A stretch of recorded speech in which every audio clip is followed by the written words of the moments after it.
God and the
$5:50 in the morning.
See the eye?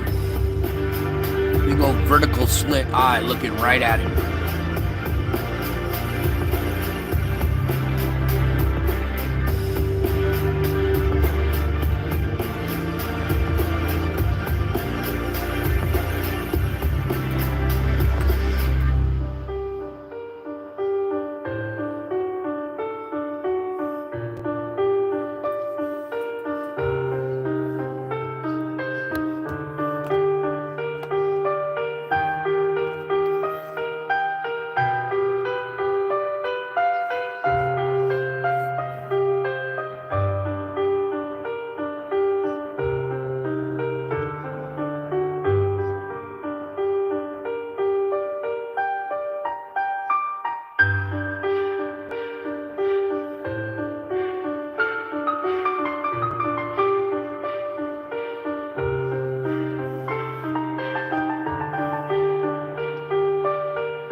Big old boulder smashed into their house.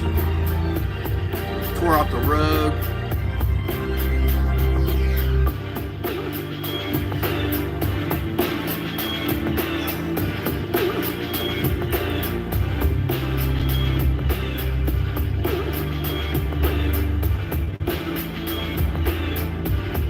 $19.70.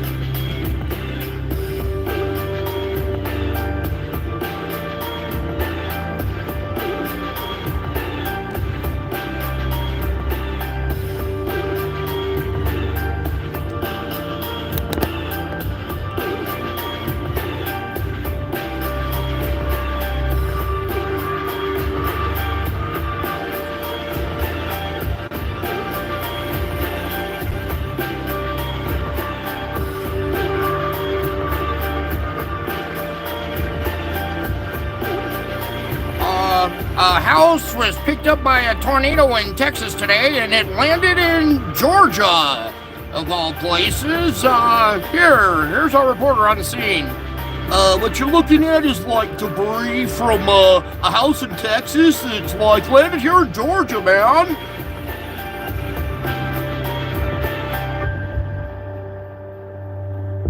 I'm here at this devastation here in Georgia, where apparently a house from Texas has now landed in the state of Georgia.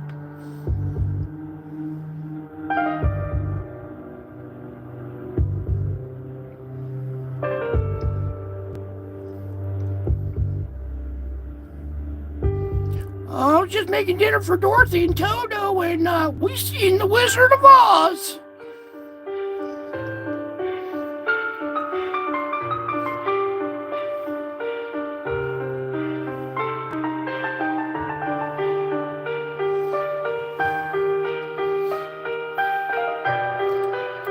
All right. Howdy, folks. Welcome back. I told you I would be back. This channel means so much to me. This is Signs and Time World of Signs. Sorry, I get mixed up sometimes. If you ever want to donate to my channel, I don't take donations. I can't. I'm in a weird state of kind of a protected custody type thing. I don't have money, so I can't do that. But if you guys would go over there and show love to this channel right here, World of Signs, give them a thumbs up like I just did. Any way you can support them, I appreciate it. All right, on with the report. We got a lot to cover tonight, so everybody grab your drinks, get comfy, get ready, because here we go. I'm going to bang it out real quick because we have a super long spiritual report to do tonight. All right, help me, Lord. Open their ears and eyes, Lord. Okay, let me get this centered here real quick. First off, let's just jump in. March 11th, 2024. Okay, here's your loop playing right here. Thank you, everybody, for coming tonight. Sorry about the long opening there. It is what it is. I got so much. Whew. All right, hang in there. Let me focus. Now, I need to take a deep breath, all right?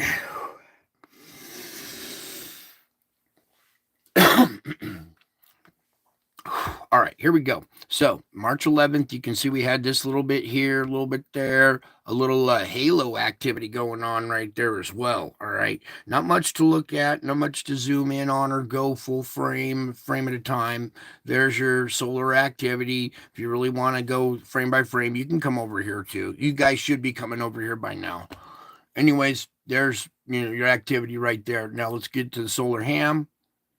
Bang out this solar report here, and then we can get to the spiritual stuff. A lot going on in the spiritual realm today, dude. You guys are going to be blown away. I am going to twist your melon. I'm going to crack your brain open like an egg. All right, here we go. Let's get her done.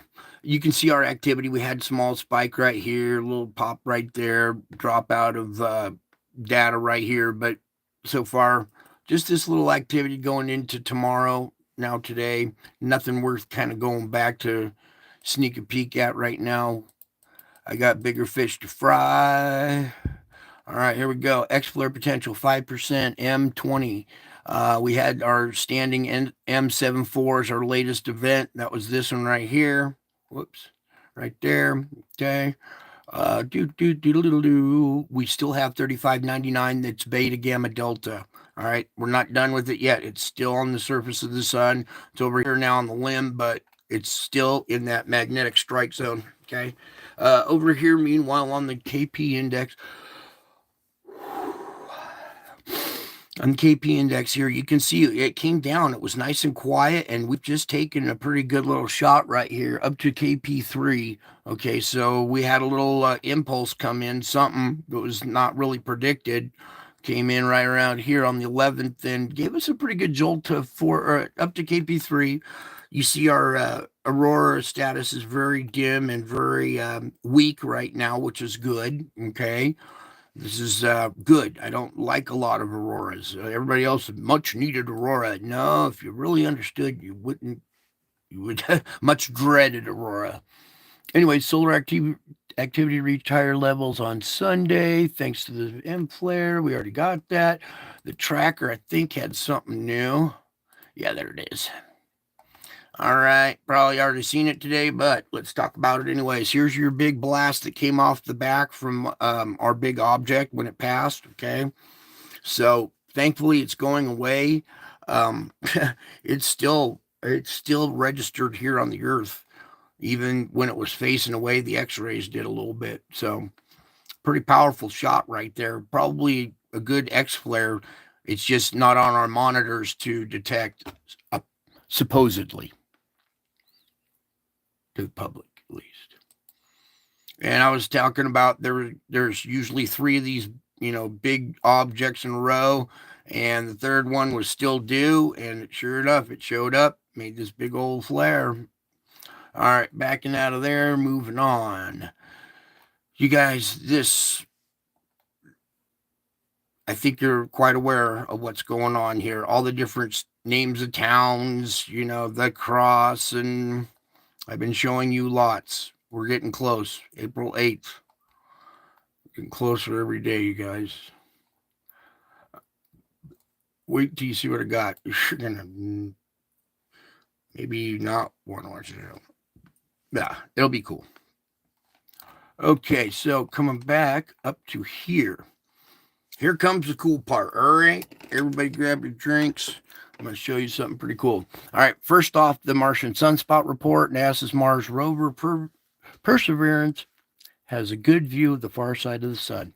Today, the rover's mast cam is seeing the 3 far-sighted sunspots, 2 of them large. All right, I'm going to click on this because, okay, pretty cool up here. I sure hope this camera is tilted because this sunspot is way out of the band. If we really have a sunspot that far up at the northern part of the sun, I'm hoping it's the perspective from this satellite, because if this thing rotates around the sun and we got a sunspot that's way up there, pretend like this disc is facing us right now, and we have one way up here. Wouldn't that be out of character? Anyways, this is the rover looking at the backside. I sure hope that this image is kind of tilted or something, but very interesting. When I popped that open and looked at that, I'm like, yeah, a couple of sunspots. Wait a second. What's that one doing way up here? Looks like the sun has 2 eyes and a little nose right here, and he's looking up this way going, oh, what's coming? All right. Anyways, the biggest one is the old friend giant sunspot, AR-3590. No, not again. Which has spent the last 2 weeks transitioning the far side of the sun. It will return. Oh boy, here we go.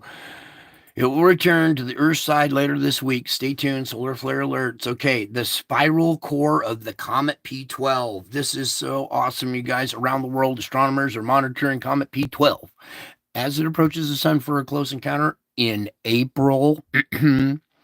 Most cameras are focused on the comet's magnificent tail, which is growing longer and longer every night because it's getting closer to the sun, of course. Norwegian astronomer Jan Erik Valstad decided instead to take a closer look at the comet's core. Remember I showed you last night, this is not a comet?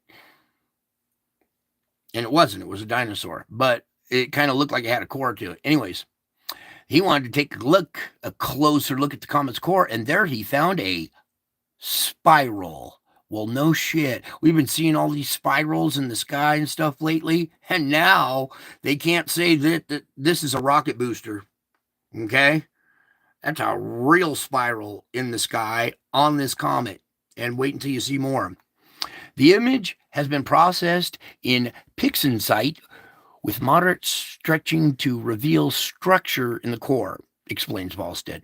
This is doable because the core itself was not blown out or saturated in the original data. Others have also noticed the spiral or yin-yang shape of the comet's core. It appears to be real. Evidence is mounting that P12P is cryovolcanic. The comet's surface is peppered with geysers which spew icy plumes of dust and gas into space with fragile vents exposing the sunlight. These exhaust plumes naturally form not naturally form spirals. Most comets aren't forming spirals. So these exhaust plumes can sometimes cause spirals as comets rotates. If the comet rotates, is what it should say. All right. Anyways, here we go. There's your little sneaky dangerous sunspot. 3599 doesn't look dangerous. It is relatively small and has a simple bipolar morphology. Where have I heard that before? Two factors which usually add up to harmless. Yet yesterday, March 10th, it produced a strong M74. So you see where it's positioned at, and get right over to here. That's still the strike zone magnetic field line wraps back around like an arc from right around this zone. And then once it clears the limb, we're kind of out of range. So extreme ultraviolet radiation from the flare ionized the top of Earth's atmosphere, causing a strong shortwave magnetic radio blackout, blah, blah, blah, blah. The explosion did produce CME traveling 1.7 million miles an hour. That's in a hurry. The faint cloud will mostly miss Earth, passing ahead of our planet. Okay. All right. Moving on. I'm going to keep that around. Now, I want to show you this spiral. Let's go. It was right here. So we click on this one. Now there's this image that's all black and white, that's all digitized, cleaned up and stuff, and a couple of filters. Here's the negative image, and the image that's got some colorization added, enhanced for the color that's there. This comet actually looks like that. And it has a little bright core in the center. Let me kind of take down the brightness a tad bit here.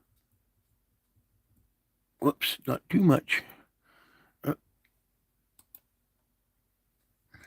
Kind of want to get this without blinding the camera. We can do that. You could see all the colors of red and blue and green. And then look at its tail. There's a good shot of it right there. Look at its tail. 3 little stretched spikes coming out. See that? Now that's a comet. Imagine when you're standing in devastation, all burned out Texas, looking up at the solar eclipse, and a giant shadow passes over the sun, and you look up and you see this thing. It already looks like that. What's it going to look like then? Oh my God. Amazing shot, though. That's why I said, now that's a comet. All right. Beautiful spiral shape captured there. And I'm sure we'll get more shots probably as we get closer to the event. But quite the event this is turning out to be. All right. Now let's move on. Come on over back to the Schumann here. Did you guys like that comet or what? Pretty cool stuff, huh? All right, so here we go to Schumann. You can see we had this scraping, little pop, or a little weakening, back to scraping, came out of it. It weakened again, a little pop. Okay, we started grinding again, scraping, whichever. Little jolts here and there, and then look how weak it got. See this dark little strip right in there? See that break in the line? We want a nice solid, we want consistency. Okay, consistency is what keeps keeps this planet level, right? So we're seeing these fluctuations. When you look back from here and you see all the green that's blended in with these, okay, these, it's like like sticking your finger in the light socket, and then nothing, and then calm down, too calm, It's just you see these blasts of energy that are being produced down by the core when this grinding event happens. Okay. And you can see the weakening effect too. This is a roller coaster ride. You're going up a hill, down into a valley, back up a hill, down into a valley. Oh, little rollers. Oh, down. Little bump.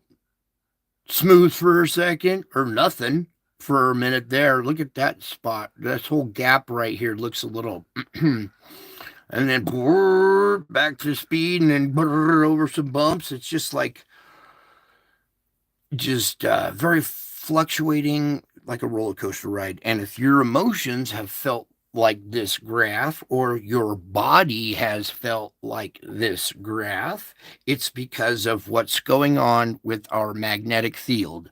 We are magnetic resonance beings ourselves, okay? And when there's fluctuations, intense, hardly anything, intense, medium, hardly anything, back to no, whoa, whoa. It's like somebody going whoa, whoa, like that with your body and your emotions. So we're coming out of it, but you see this week right here, and you see how weak it is here at the back coming out. Hold on, everybody. It's getting a little bumpy.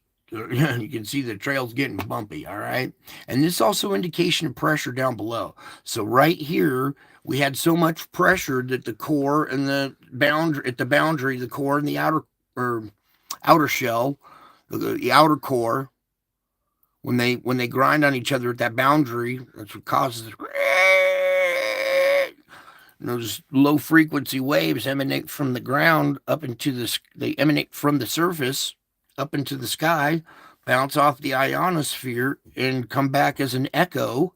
And that's what this instrument detects, is the echoes that are coming from the shoot. It usually was just one green line all the way across for years. There was no second or third or any of this screech or any of this stuff. It was just one dull green line. Nobody ever looked at it because it was just one stupid little green line to look at. I prayed for those old days again where we would see just some stupid one solid green line with none of this going on. And this is a sign of our magnetic field, fluctuating, very fluctuating. Okay, moving on now.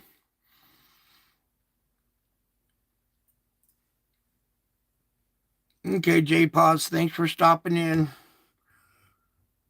Thank you, everybody, for stopping by. Even in the replays, you guys that watch this later, thanks for stopping by.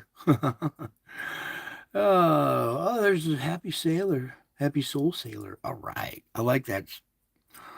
All right, check out the smiley face today, huh? There's your bipolar morphology. Okay. Sounds crazy, but the planet's got bipolar morphology. Anyways, our main vortex over here. Look at this weird bubble coming out. It's trying to stay organized, but something has created, well, a third eye. Kind of, if you're looking at it that way. Anyhow, a breakup of organization here, a stretching out, which is also creating this subvortex on this side, a conveyor belt type effect. Do you see what I am saying? How this little feature up top has taken this now? Oh, boy. And now our vortex over here on our region of the world, it was very diluted and fanned out and was reaching all the way around like this. Now look, some of it's peeling away and it's more organized. If I stop moving it and let you look, more organized structure right through here. Still kind of weak, but not as wide and broad. All right. You see a change in our structure since yesterday. Major change. We grew a third eye overnight. See the two eyes, the nose right here, and this little crooked smile, and then up above here, like, I don't know, more like a little hole in his head where the brains are leaking out. Anyways, back to the report. Sorry, losing my mind here. As these two vortexes come together, our little pinch off point here, the flow, this direction, wherever it shifts, has been shifting lately. All right. And when we looked at Greenland, one time it was coming straight down this way, right? And then it shifted this way, shifted back. It's been doing all kinds of shifting. Now, without this organization up here at the top, look, it's just a short band where the two collide, right? See this breakup right here of intensity. The colors indicate intensity of the winds up at that level. Okay, so major new subvortex growing off the top, which is I can't call it a subvortex because it hasn't connected right here, but a definite pulling up away conveyor belt type effect off the top, either causing this other conveyor belt effect or is being caused by this other conveyor belt vortex here. Okay, and you can see that this one has grown in strength. It's more organized. It's hooking up right and through this zone, still being stretched and pulled out, trying to hook up with the inflow. All right, see our inflow coming in here again off of Florida, feeding into this first vortex up here, which then is doing like a big figure, like an S, and coming off and going back down. So it's wrapping around, blending with this, peeling off, and then coming back down over Africa here. See what's happening now? And this is a drastic change from last night. I mean, we got two major vortices just added. This thing up at the top and this thing right here. Since we did a report last night, that's going to make the weather just wonderful. Wonderful to predict or to report, you know? See the big smile going right across America? That is crazy. The Lord does have a sense of humor, I'll tell you that much. Where do you think your sense of humor came from? Yeah, from the Lord. Anyways, there's your bipolar morphology of the crazy planet losing control here. All right. Now, what effect does this have on our new on our transition zone, our new effect now? So here's our new effect. What the Louise? Look how broad this area has grown now. All right. And you see this peel off still, just total 180 coming back and hooking up with the other vortex rotating around this way. And as we back out, look at this transition level is starting to have a circular vortex of its own up here. And this is the transition level. Okay. So back to America here. So that backward spinning polar vortex this way is damming up this air, making it dive below it and split up and go up and above around it, creating this big ridge right here, which used to be way down here, has shifted all over the place, and now we have a big, huge ridge up here at the top. Interesting, very interesting what's happening here. All right, so back to the West Coast in America. I kind of putting it like this so when we pop the box up, it doesn't block our view. All right, I want you to see how this is affecting our upper jet now. Okay, transition level just above it, right below it, the upper jet stream. Okay, we have this splitting effect right now going up into the North Pacific, grabbing cooler air, not totally cold. It's not coming down out of the north. It's coming across, grabbing cool air and moisture and throwing it right at California again. Meanwhile, we have this little ridge right here, diving down, splitting up, and creating a southern jet. Look at this long ridge right here. It's almost like something's laying down on it, pinching it down. It's going underneath and popping back up. So there's some kind of compression in this area, pushing down a little bit, causing this to flow up, down, and over like that, okay? Pretty trippy. We're getting some wild stuff right now. But then You see how this moist, warm air coming off the Gulf, off Mexico, blending with this cold air out here off the coast? You shall be breathing a huge sigh of relief that this is happening right there and not 100 miles back or 200 miles back. That could change at any time with our changing vortex. So no telling what could happen here, but there's your setup. It's your upper jet. Now watch this. We go down to the lower jet, and you can see the energy on the lower part, this lower branch, isn't as intense, but look at what's really happened out here now. We have a southern jet that's getting really, this is where the storms ride. This is the level that the storms ride on. So you're looking at some pretty nasty, intense southern jet right here. And then also this huge nor'easter off of here, whipping cold air off of the, upper Canada, mixing it with the air out in the ocean here. If you were out in this area, in an island or on a boat, not a good place to be. All right, moving on. So there's your lower jet stream. All right, you see this effect that it's had. I'm going to take you down to like the weather.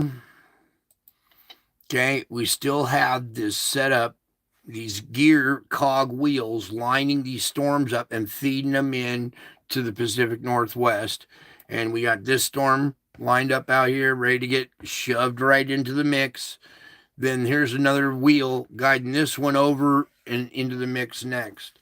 So we got a couple of storms still. Whoops, trippy. There we go. A couple of storms to line up out there.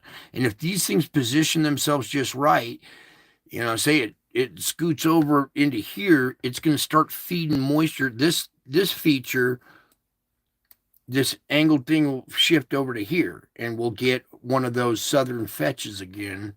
Pineapple Express, atmospheric river type effect, depending on these things and where they go. Getting really, really complex right now. All right, so what we're going to do now is blast through this because I got to blow your mind here. All right, we got to get to the particulates, the sand. Just going to keep reporting on this till it goes away. Still not so bad. It's a lot dimmer. It's not so much white in Africa anymore. So this one seems to have kind of tempered down a little bit.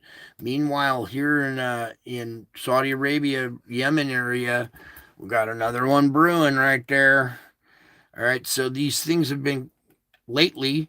This one is kind of, tapered off. This one tapering off as well. Still going. It's very faint, but it's tapering off in intensity. Meanwhile, we got some activity still going on in this region. So crazy, crazy, crazy shifting up. Thankfully, this one seems to be dying down. All right, 4-month-long sandstorm in the middle of winter. That's way out of character for the planet. And look how wind currents take it up into the Black Sea, up into here. So pretty crazy, crazy, crazy.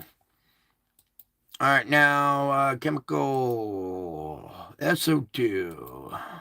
Take off the wind. Let's go check out our pressure. Okay, wow, is that like a country divided or what? It's been that way for how long? Who knows? Anyways, we're checking it out. Seeing a little bit of intensity pick up in this region right around here. Okay, everything kind of breaking up more, little pock-marked, more so. You see the winds have picked at a lot of these plumes and taken the gas up this way and off the coast. So you can see the air currents. If I put the winds back on, watch. See how they correspond with the pressure down below, taking these plumes. But we need to be able to see without that. All right, so there's America's pressure. I have to just start doing regional pressure, I think, because it's been shifting. All right, here we are over at China. We still have quite the big region. It's not as dark. We've got a couple of dark patches, but all in all, it's still kind of, well, you guys can be the judge of that. Well, I look at these two eyes, his nose, this wolf looking face with weird ears, and good Lord. All right, so pressure, maybe a slight increase in that region. Let's go down Java. Very diffuse. That looks more like it's wind driven. Yeah, see how the winds have taken this stuff at the northern part or this region and dragged it down and then off the coast here. So pressure really has lightened up in that area if it wasn't for this emission sites right in here, right? So little lessening of pressure in that region. Meanwhile, I got a couple of spots here around India going off, around Saudi Arabia, Mediterranean area. Europe still bleeding out like a stuck pig. A little pocket down there at the bottom. Okay, let's come over to our fulcrum point. All right, pretty big in size, popping out pretty good tonight. It's not black, but it is very dark purple. So I'd say a little, well, same kind of pressure in this region as last night. 7 or whatever in this region, lessened up at least over by Java and up here in North America. Meanwhile, Europe seems to still be kind of going strong. This region has a few pockets popping off that are pretty dark. Okay, and then China got a big old wolf face. Watch out for the wolf. It's okay, you guys got a shepherd. I see the wolf. And the wolf has a surprise coming. Anyway, you can see our pressure. You can also be the judge of this. You guys come here every night and look. All right, let's move on. I got to keep moving, dude. I got business to take care of.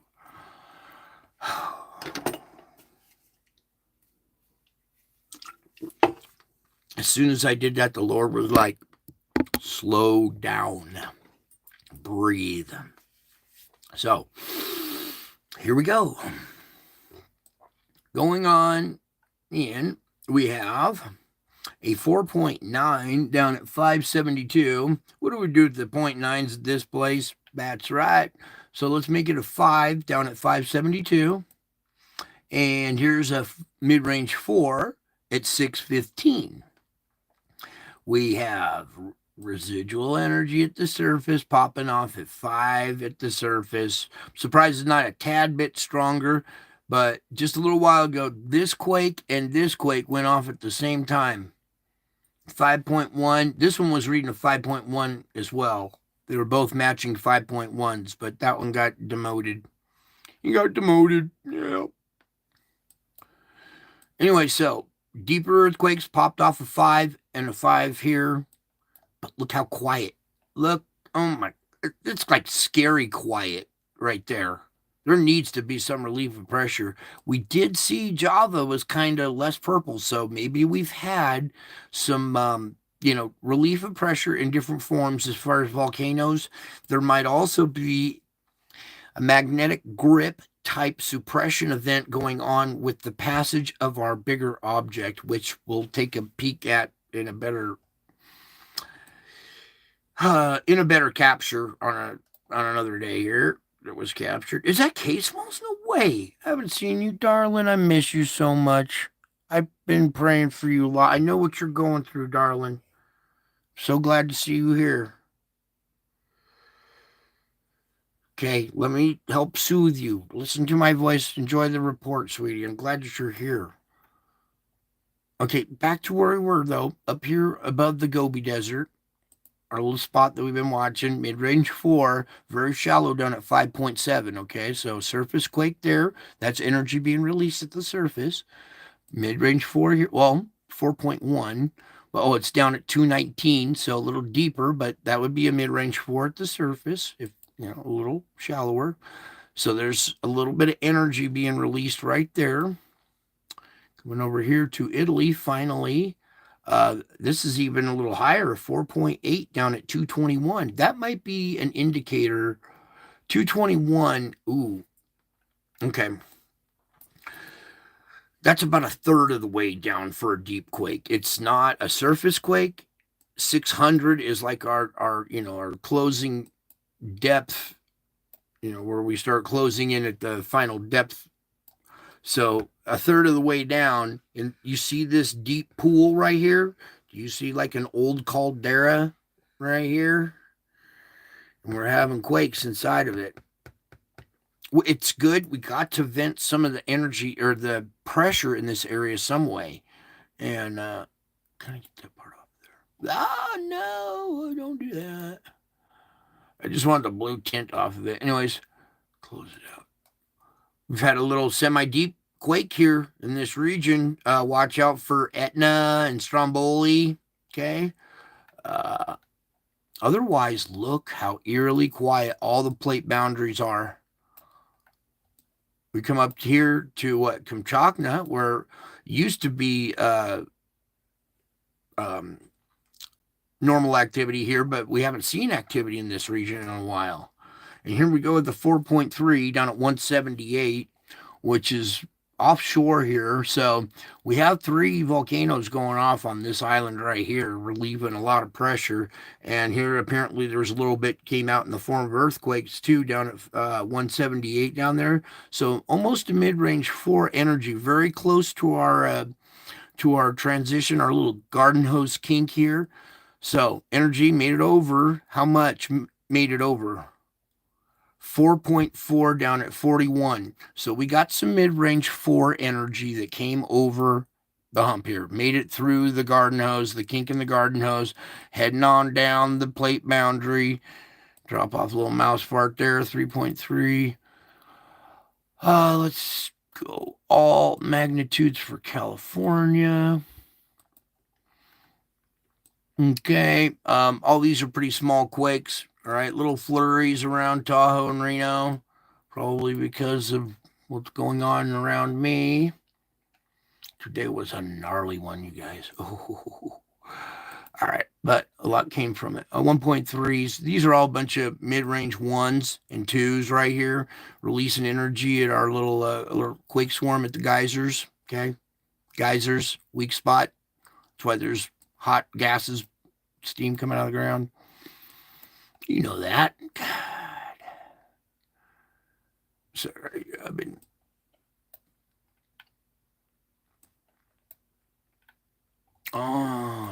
Okay, so this was the other one that happened. Yeah, the 5.1. That was the matching quake at the same time we had this other one over here. This is down here, down by the South Sandwich Islands by Michael, the volcano going off down there. There's that 5-point energy right there. A little bit deeper here at 129. That might not be, well, kind of, yeah, I guess it is. Just a little deeper, I guess. I would expect to see that a little higher at the surface, but that's your earthquake report. Volcanic report, please work for us tonight, Lord. Thank you so much. Oh, I've been having to pray about every single movement today. We're going to talk about living in 2 realms at the same time tonight and how it's done, and you guys need to start doing it like right away. I'm going to show you how. Okay, anyways, let's get back to this. We're already into the 12th of March here, so let's go Ebico right here. This is up there by Russia, okay? Where's the flight level? Oh, there it is. 14,000 foot blast out of Ebico up there. Now, Nevada del Ruiz, look at this, 22,000. Okay, let's get into the 11th. That's already going on today. And we're only, what, an hour or so into this new day.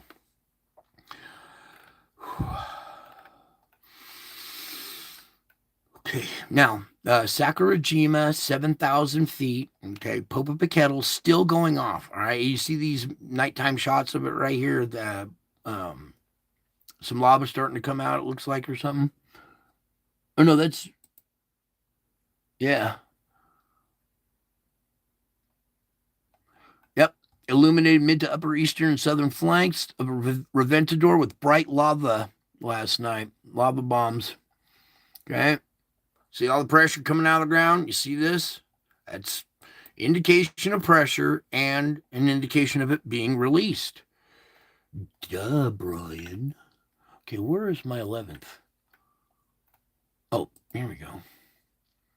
Did you not work the first time? All right, 11th. Screw that. Sakurajima, here we go. 7,000. Popocatépetl, there it is.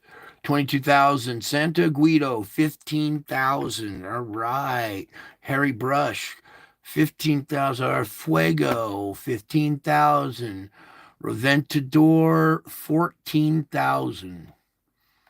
Sabankaya, Ohio was unable to detect.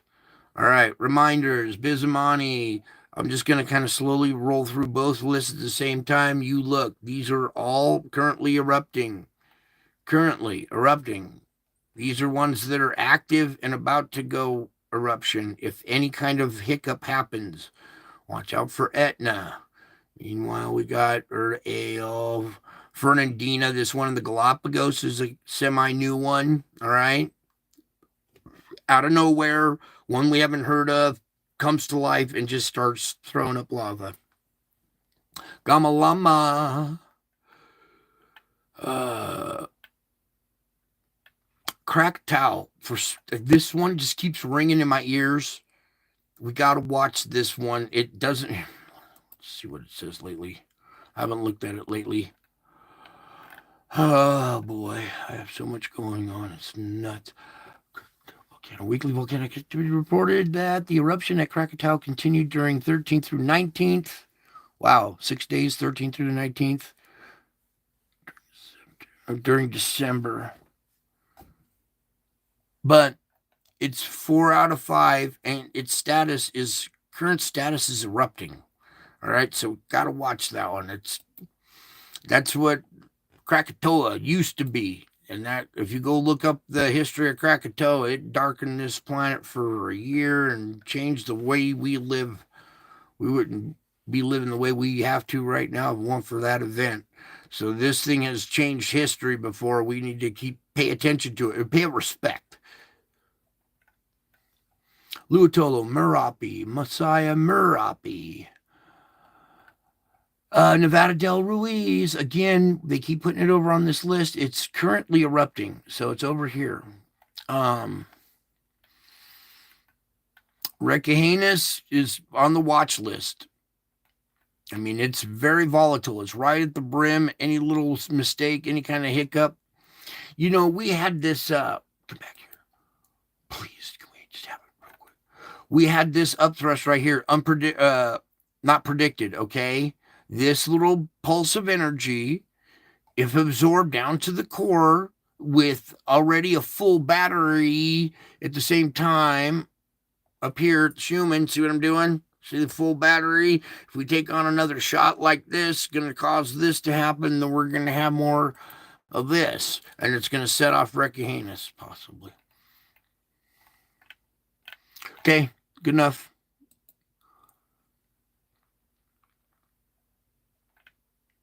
Okay, let's start playing the movie here. Things are changing so quickly that this might change as well. All right. Well, we're waiting for data to do its thing too. So, okay. So, first of all, I want you to see the little running line so you see how deep we are into the 16-day forecast here. So, all these things have been changing drastically from night to night. There's Sean James. There you are. I'm glad you made it. I'm glad you're out there chatting in this chat room, because what I'm about to show you guys tonight, I'm going to open your mind. I'm going to crack your brain open like an egg. I'm going to twist your melon, and you're going to have a new perspective on everything. Even more so than what you already have. All right, I'm waiting for this loop, and I'm sitting there, blah, blah, blah, blah, blah. Wow, I don't believe what I'm looking at. Well, I do believe what I'm looking at. It's just a dumb saying. All right, so ongoing right now, current conditions, storm coming onto the west coast, coming through the nighttime into the morning of the 12th. through the noontime hours. There's the convection, sundown. There's your nighttime, morning of the 13th. Noon, convection,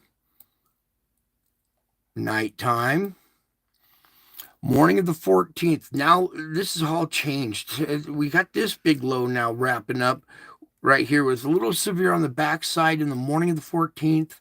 There's the noon, convection. Oh, oh, oh, oh. We're going linear here with pop-ups at convection, blossoming hardcore, big time into the nighttime of the 14th.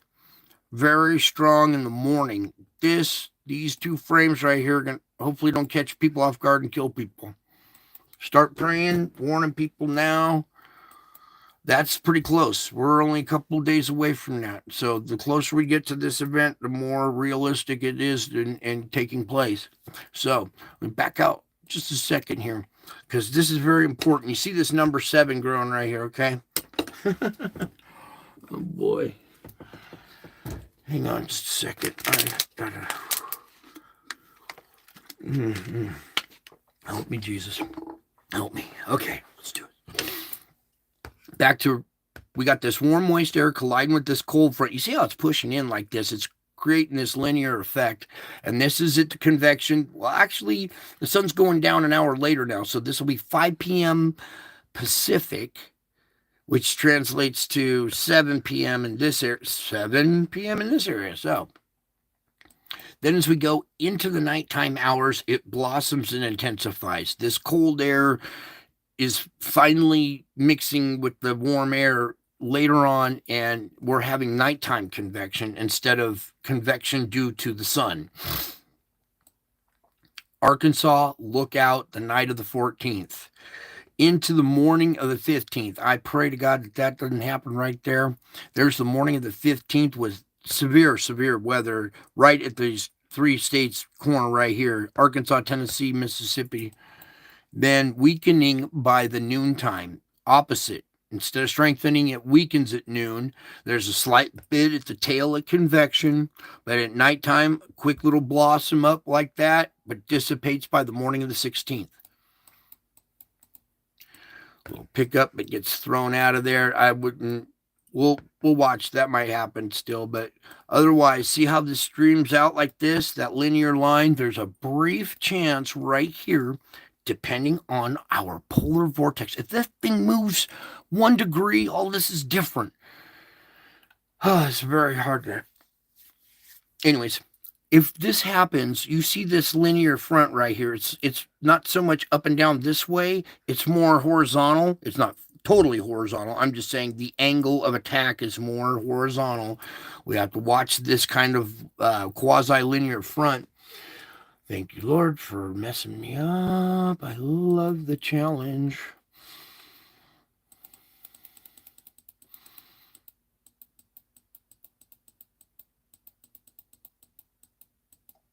Hang on, we're getting there. All right, back to here. Noontime, the 18th, quasi-linear QSL coming off the Gulf, streaming up through here. Okay, so that little band right there around the noontime of the 18th, blossoming, well, not so much blossoming at convection. It actually started in the morning down here and shifts up to through the noontime out there. Then possibly breaks up at night. Morning of the 19th. Morning of the 20th. That's the morning of the 21st as you see this moisture come up. Cold front across the top there. Noontime. There's the convection of the 21st out here in the Gulf. That'll be the first day of spring. Everybody go balance an egg on its head. First day of spring, the equinox.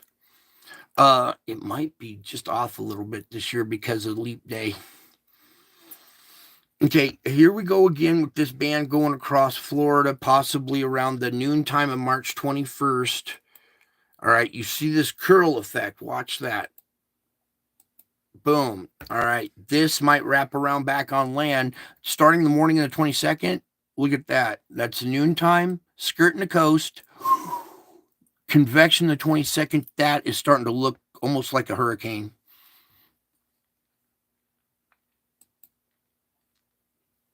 Uh, 995 low right there at the nighttime of the 22nd. 995, 997 there, 995. So it's trying to bomb out, but I don't know if it will. Meanwhile, don't forget this back in here. You see this low forming in here, these tight millibars? Look at this. Oh my goodness. This will be the morning of the 23rd. 23 is a bad number, you guys. I hope you understand what might happen here. The morning of the 23rd, the noontime the 23rd, convection the 23rd, okay? Still whipping back around onshore right here. See how this comet shape is pulling stuff onshore? Okay, meanwhile, we've got a secondary low back behind it with a wall of ice.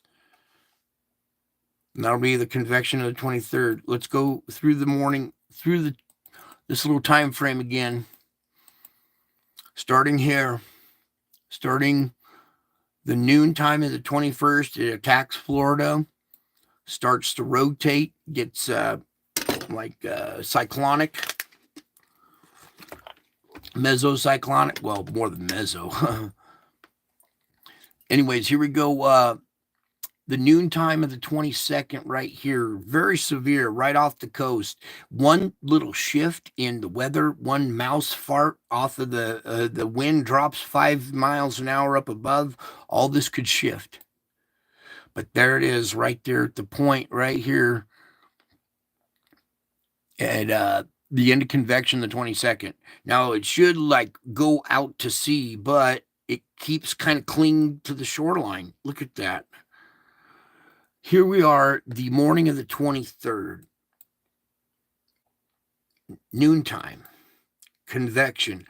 I've got a bad feeling about this convection right here on the 23rd. I know what happens around that time of the year. I pray that it stays this way. This is not too bad, considering what could possibly happen on that day.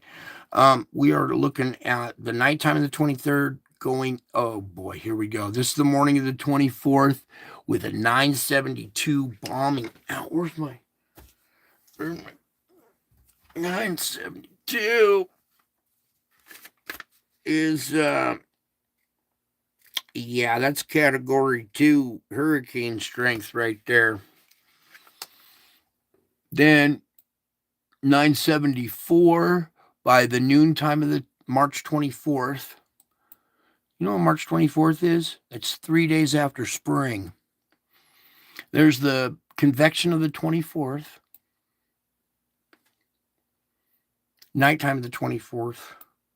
Morning of the 25th. Noon, convection, nighttime, blah, blah, blah, blah, blah, blah, blah. Okay. All right, moving on.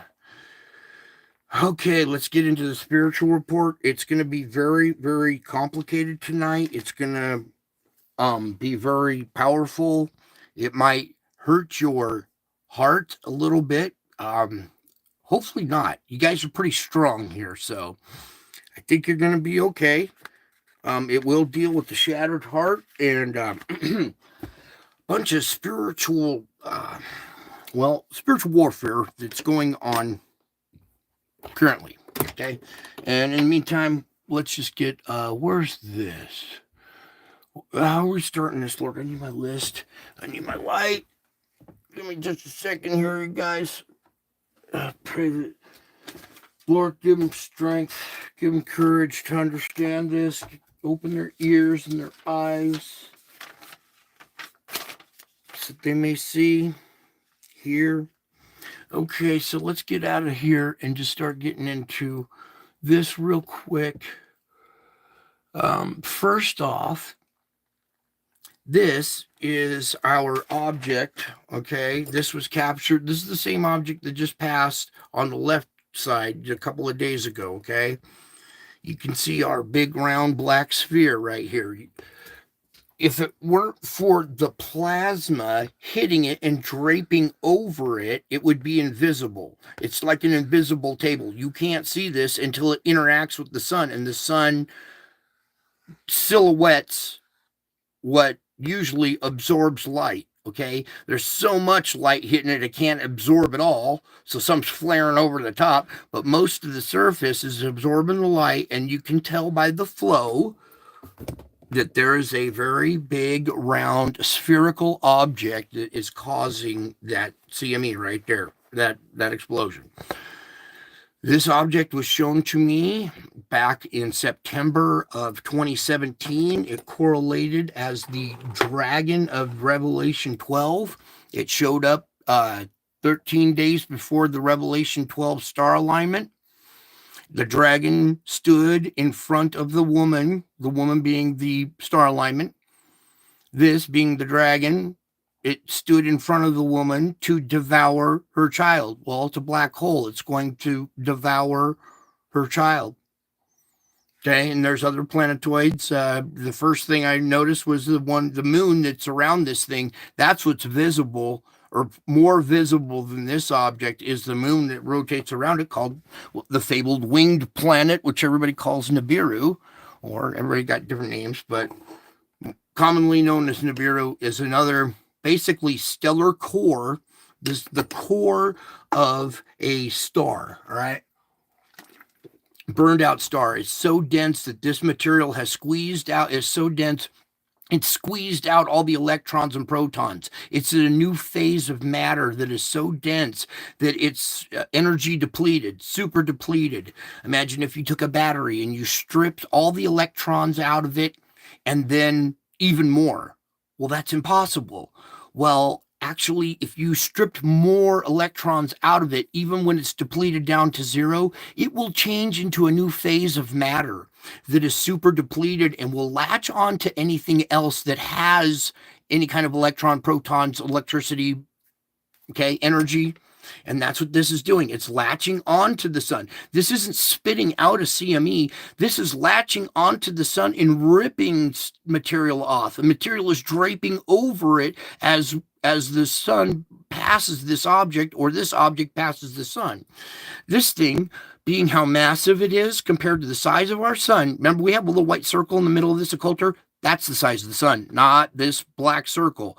Our sun is about that big right there, roughly, okay? So this thing is much bigger. The only thing that could influence the sun would be something stronger than the sun, right? It would have to outgun the sun, right, in order to influence it. Well, this thing outguns it by a lot. Anyways, there's this. That's this image, when it was captured, I was just floored that we got this one frame. I was so grateful for that one frame that I saved it. Anyways, that's back in a couple years ago when we had, or not even that long ago. Anyways, moving on. We got to get to this now.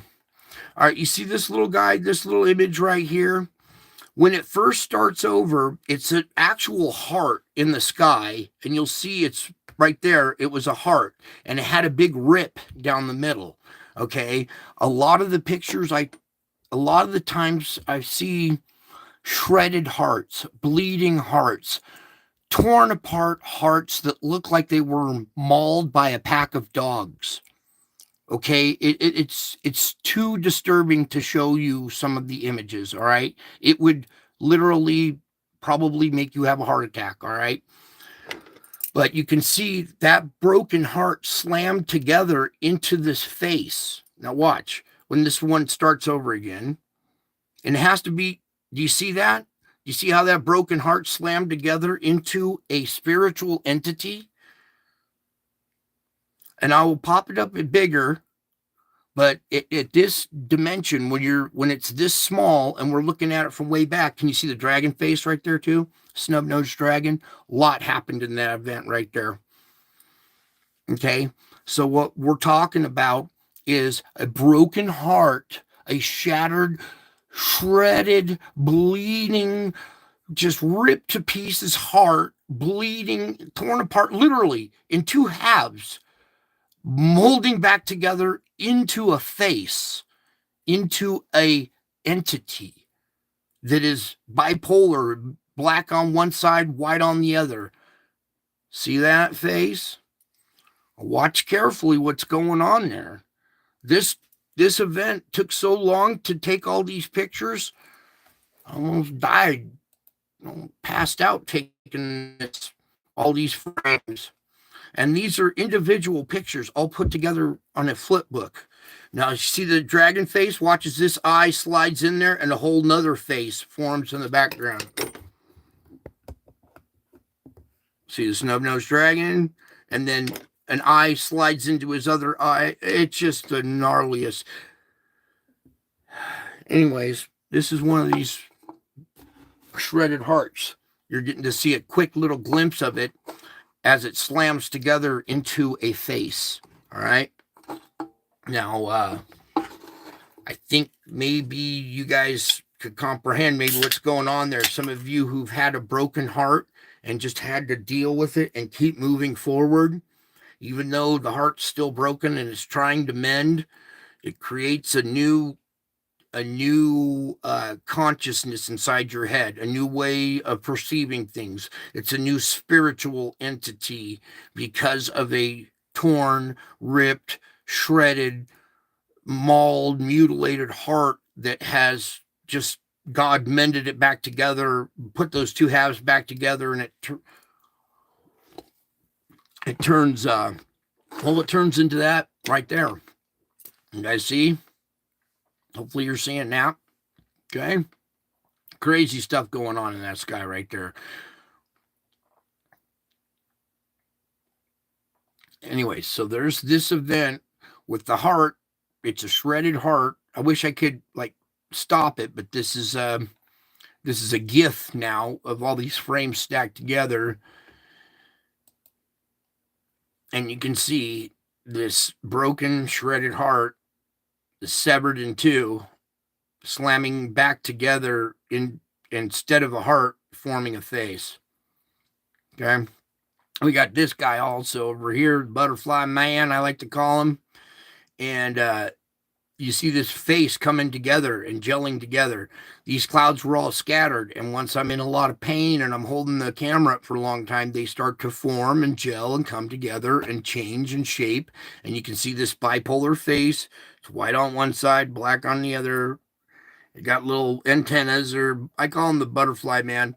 Have you ever seen the world's biggest crop circle is a giant butterfly man, all right? And I have captured that giant butterfly man in the clouds. This is him right here, all right? And this is another one of those faces coming together, all right? Now, where else we're going to go? Oh, this one, where to go? We're all used to seeing this one right here, okay? That's the one we breed to.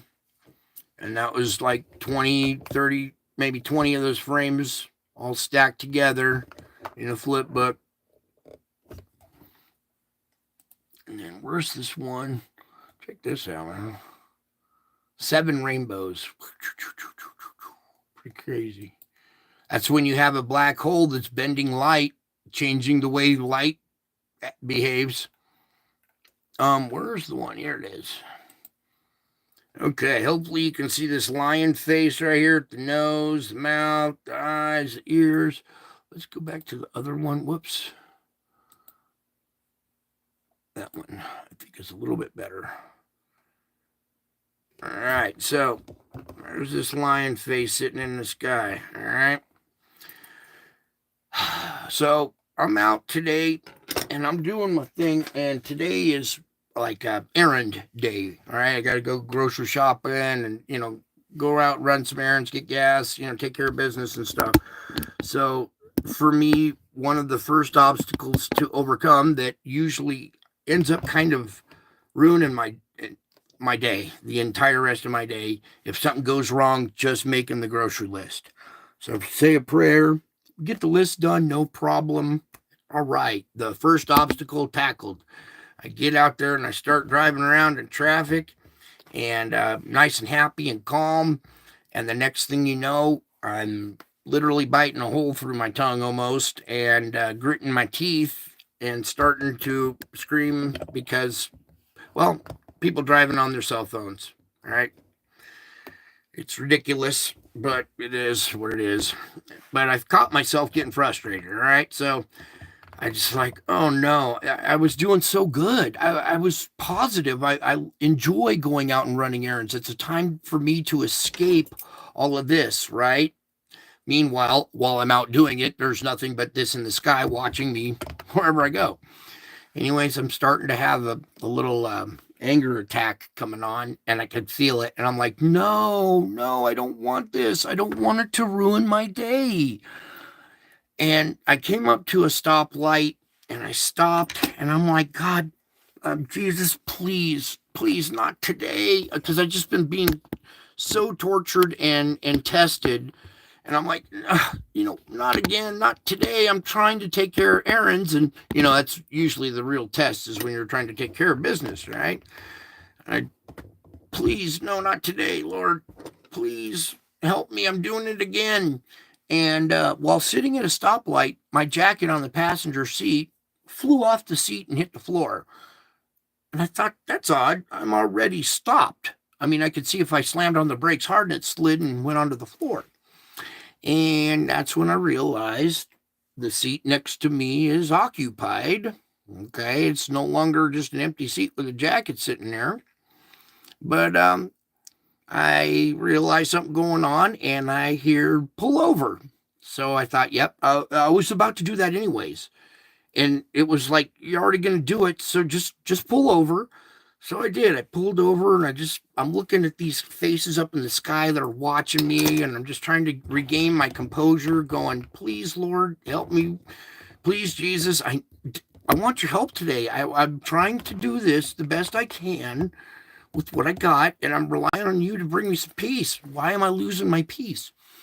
I pull over, and all of a sudden, sitting in the next seat next to me is me.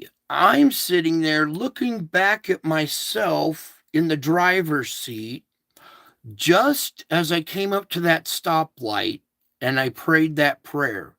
Now all of a sudden I'm kind of outside myself, looking back at myself and seeing myself how I felt at the moment from a different perspective, and me going, Jesus, help me, please. From seeing from that different perspective, just that brief little moment calmed my heart. Everything calmed, went smooth. I was reassured. I'm sitting shotgun. I'm sitting shotgun. I'm sitting shotgun. Do you guys know what sitting shotgun is? It's when, if you don't, say you got a friend that wants to ride along, or there's three friends and everybody wants to ride in the front seat. Well, only one person can sit in the front seat, and everybody will, call it first. And all right, we're heading out. And the first thing you hear is shotgun. And that means that person gets to ride in the passenger seat up front, right? Riding shotgun.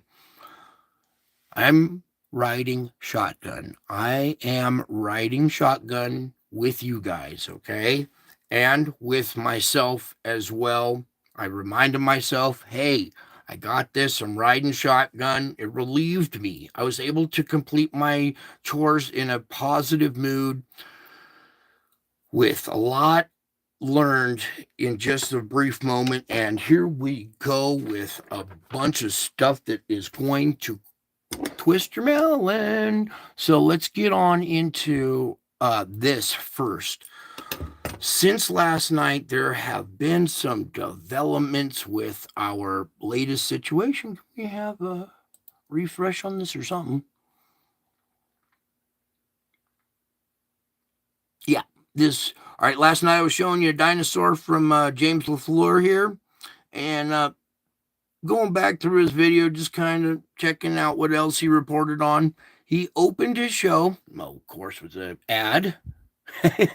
He opened his show with an ad. Okay, there we go. But he opened his show with our Face in the Sky event. Okay, but there's something different. Something was not in the original, and I want you guys to watch and see the whole thing, or more of what was going on there. Let me get some volume going here. Everybody get your soda, grab a coffee, put your feet up. You might want to be sitting down for this one. Oh, here we go. It's already playing. On the moon thing, I think I misunderstood it in the beginning, but then I found the video and I was like, oh my gosh, what is that? So check this out. Let's take a look at this. Go. It is February 28th, 29th, 28th, 29th. I have got me a better quality camera to catch this thing in the sky. And holy moly, I am scared. I'm scared, but I'm not going to trip because I've been catching this thing for a while now. I'm scared, but I'm not going to trip because I've been catching this thing for a while now. Did you hear what he just said? I've been catching this thing for a while now. This has happened more than once. Note the date, February 29th. How often does a February 29th come around? Yeah, very rarely do we get a February 29th. And look at the time, 1:11 a.m. 1:11 is one number. It's three individuals in one number, right? Three ones, which are individuals, individual ones in one number. So a 3 and 1 on leap night right at leap time, basically. Now watch. Very ominous. There he is. There he is. What'd he say? There he is. There he is. There he is. He says, there he is. There he is. Like he's seen this face. He's calling it a him. This is the guy who took this video. So. Ominous. There he is. There he is. There he is. There he is.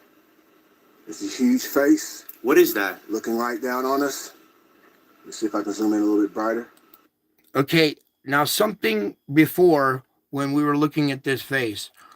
When I looked at it from Mr. MBB's video, this appeared to be a milky film type cloud structure right next to the moon, and the moon was illuminating from above through the milky cloud structure that had some texture to it, all right, and in the shape of a face.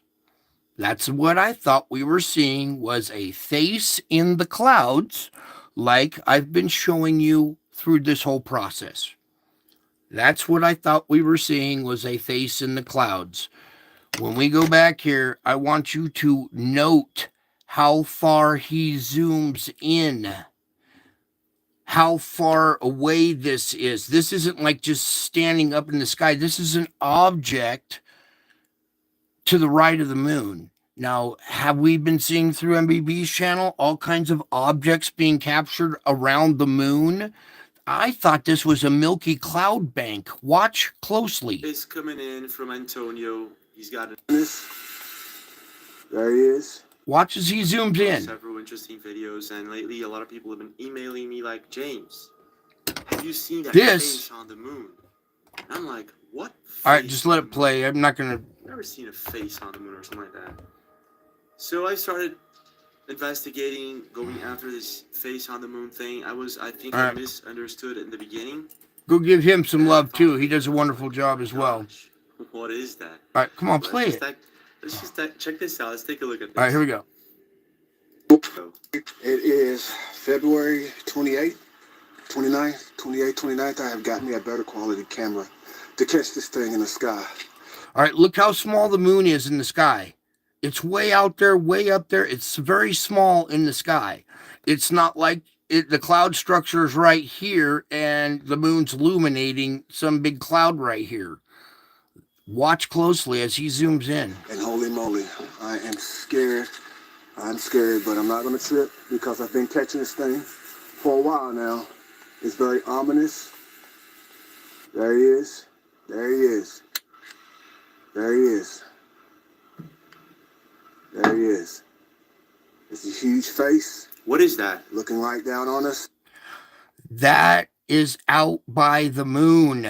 It's not a cloud bank in our atmosphere. This is out next to the moon. The moon is actually illuminating the surface of this. Do you see it now? It's not a freaking cloud bank. It's actually out next to the moon, sitting next to it. The moon is illuminating it. There he is. There he is. It's a huge face. What is that? Looking right down on us. Let's see if I can zoom in a little bit brighter. There he is. There's the moon. Oh, I lost it. There it is. Let's see if I can get a better picture on the moon like it's supposed to. Do you hear him zooming in? He had to get a better camera to zoom in. This is not like big next to the moon. It's way out right next to the moon. It's actually being illuminated by the moon. I thought the moon was illuminating a cloud bank. Yep, there it is. There it is. What is that? It's illuminating an object that's right next to the moon. A big There it is. face next to the moon. Not clouds. That zooming in right there was very important. Okay, so we got several people saying that this is fake. Well, yeah, well, No. I was leaving a comment. Fake people are leaving. Gonna boss over here. Okay, check that out. So boss over here. Okay. All right, hang on, just one more time. So he zooms in on the moon, right? So you can see that it's his house. You can see the window, right? To catch this thing in the sky. Roof. And holy moly, I am scared. And you. All right, most cameras are cameras. If that face was that big next to the moon was done by the clouds, you'd be catching it right now. You'd be seeing it, right? It'd be illuminated in the sky. The sky is black. Watch it when he zooms in. There's no clouds around the Not on moon. a trip because I've been catching this thing for a while now. It's very ominous. There he is. There he is. Okay, right here. What is that? Okay, so new revelation here, or new kind of discovery, is this face is not in the atmosphere, in the clouds. Like I'm used to showing you faces in my face in the clouds. This is at a new level. This is out by the moon. When it said watch for signs in the sun, and we've seen all these eruptions and plenty of signs in the sun, I'm like, what are we going to see out of the moon? And lo and behold, there's a giant face out there next to the moon on leap day, leap night at 1:11. It screams. Oh my gosh. Anyway, so now I got something more for you, and I want to use this face, but I want to use the better image that we had from MBB. Let's see if we can get just a tad bit better image. Maybe tone down the brightness a little bit here. Okay, so now we're gonna really twist your melon here. All right, I want the regular image. This is not doing it justice. Let me get where'd it go? Oh, we could do it right here, I guess. Just bear with me for a second here because I want a better image of that face. And we're going to describe a lot more in detail here. I'm going to show you how to live in two realms at the same time.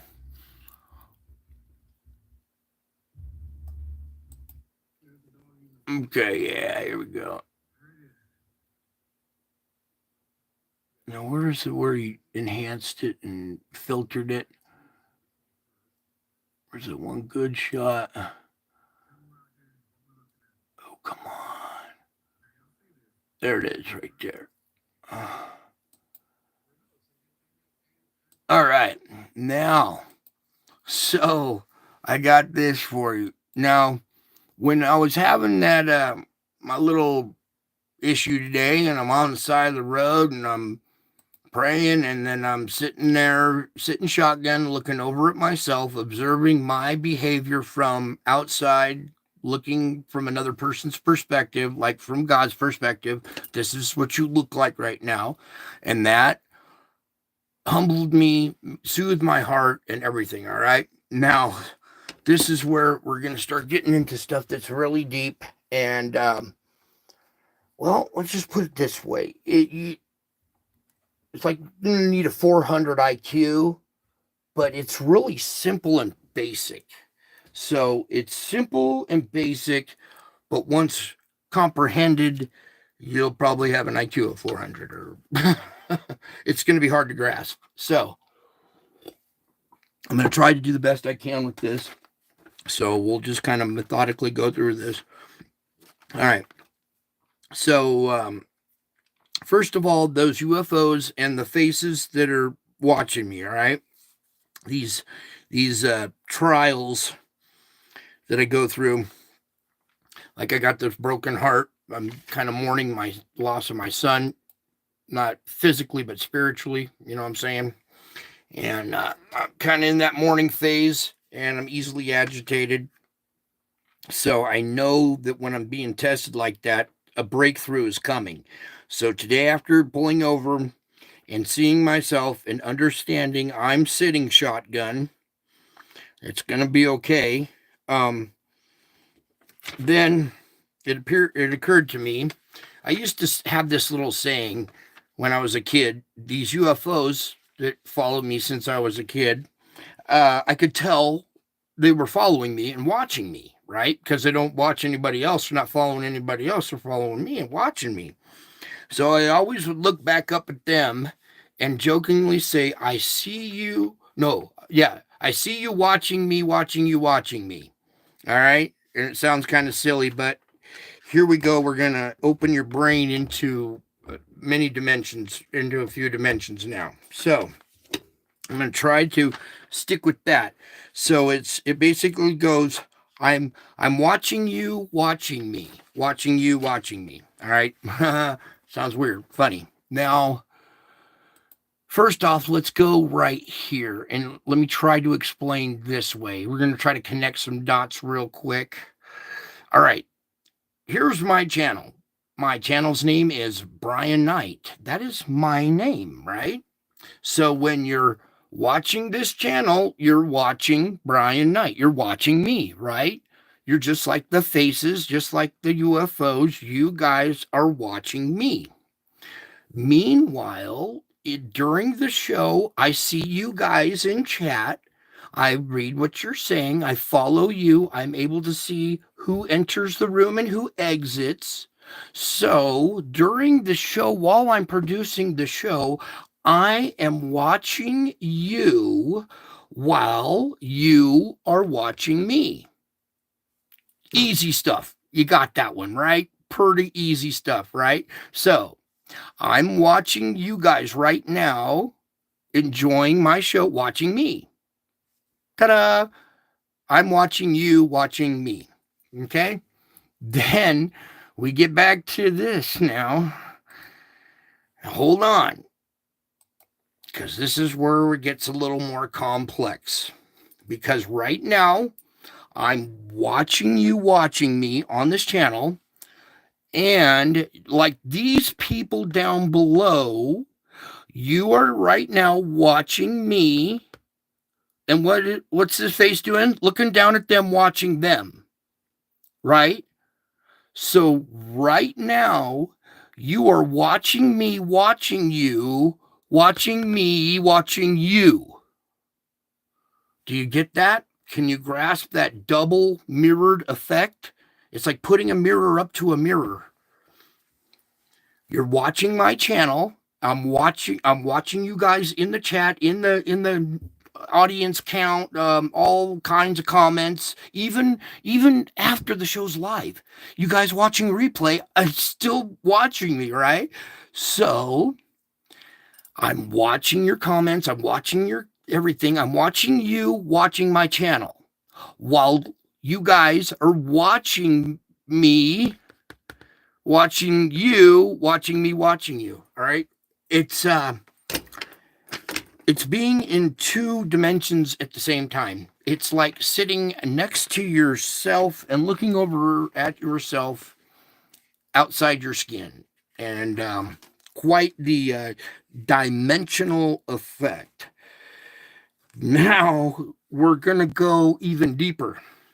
So hopefully, I think most of you caught that double mirror thing. You're watching my channel. I'm watching you guys watch my channel. On my channel, we're showing an image of my face, which the people who took it are watching, much like you guys are watching this face that's on my channel. So you're watching me, who's watching you, get it? And you're watching me watching you on the channel. It's the double, all right? Now, let's take it a step further. I am also sitting shotgun. Do you understand that? I am also sitting right next to you. If you turn to your right now, I'm holding you by your right hand. Turn your head to the right. I'm sitting right next to you. I'm sitting shotgun.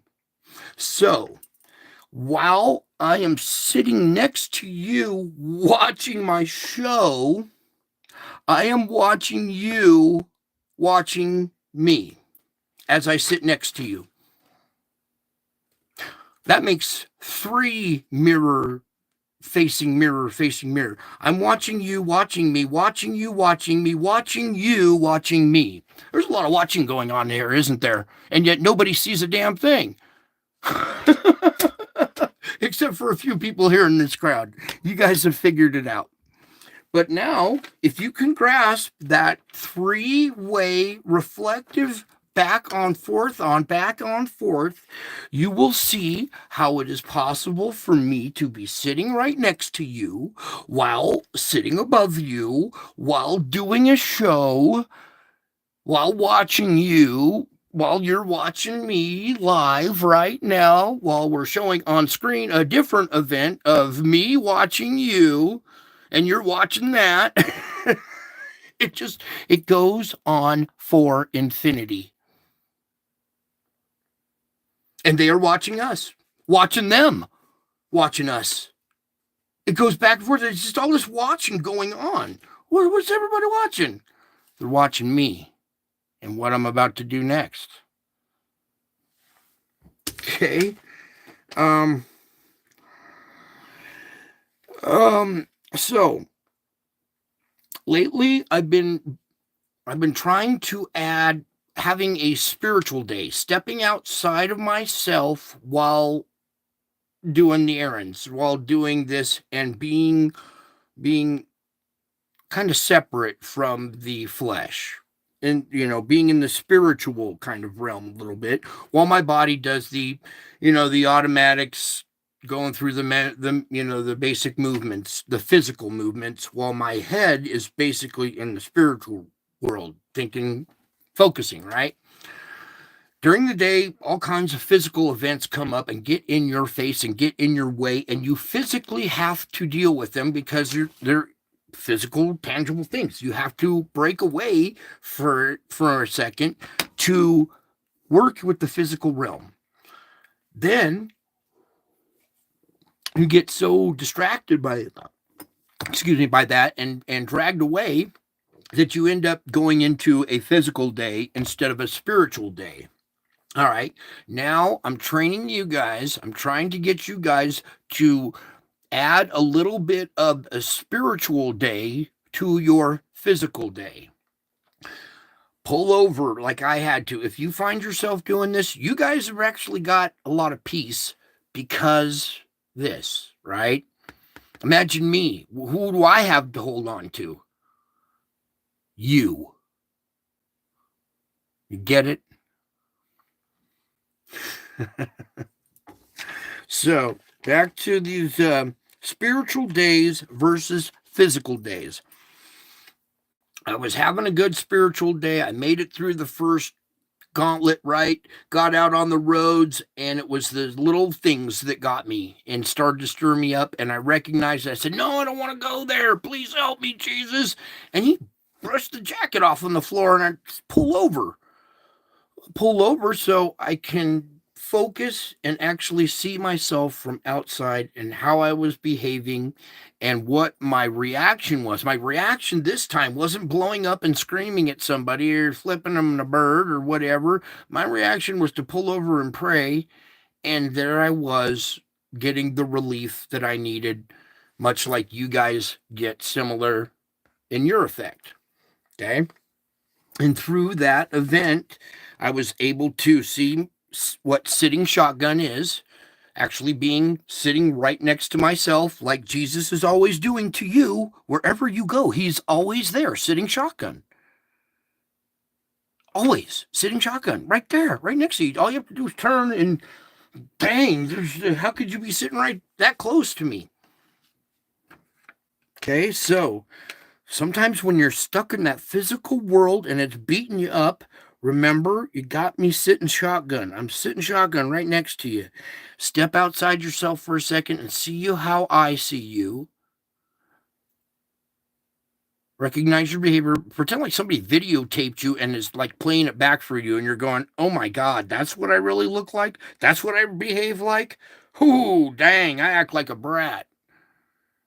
All right, it's a good thing to be able to kind of step out and see yourself from other vantage points, other people's points of view.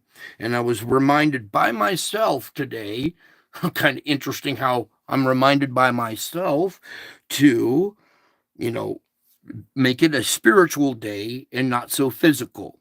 So that rescued my day, and I was able to recover and take what was a bad day and stop it from getting, or it was a good day, but that momentum shift, when it started to shift negative, man, no, don't go there, slam on the brakes, pray, and get it back. Regain that positivity back, that control, your composure. Okay.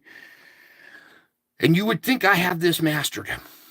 I had this mastered my whole life, and until these last 6 years, my life turned upside down, and my ultimate patience has been tested and tried to levels I never knew I had, much like you guys are experiencing now. So, the shattered heart does mend. It turns into a new spiritual being, entity, whatever, that might be fractured and bipolar, but can still embrace this and move forward, understanding I'm sitting shotgun. I'm watching you watch me while watching you watch me while watching you watch me. And you're turning around now. Finally, you guys are turning around and looking back at me and starting to watch me back. And that's why you're here at this channel, to watch me, right? You didn't go to, some other name. You came to Brian Knight channel.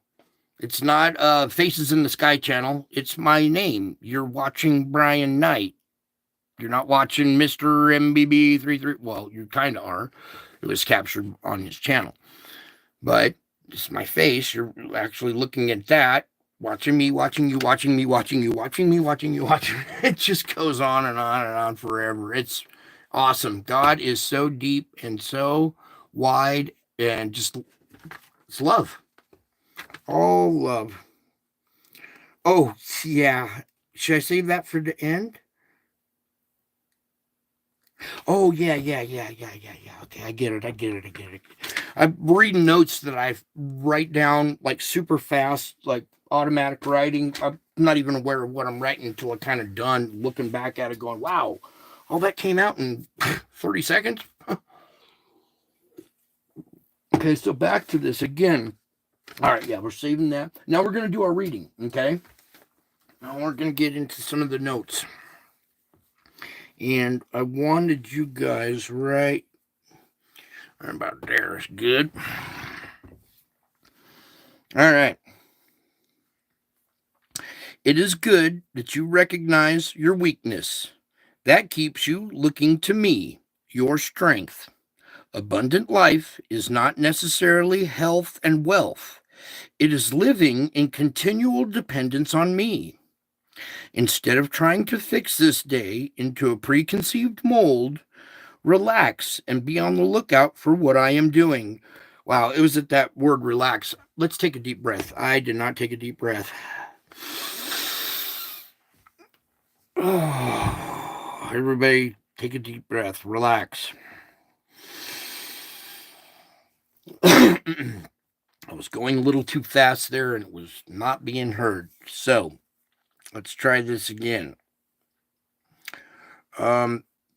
It's good that you recognize your weakness. That keeps you looking to me, your strength. Abundant life is not necessarily health and wealth. It is living in continual dependence on me.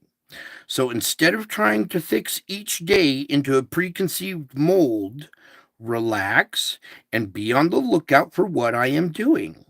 This mindset will free you to enjoy me and to find what I have planned for you to do. This is far better than trying to make things go according to your own plans.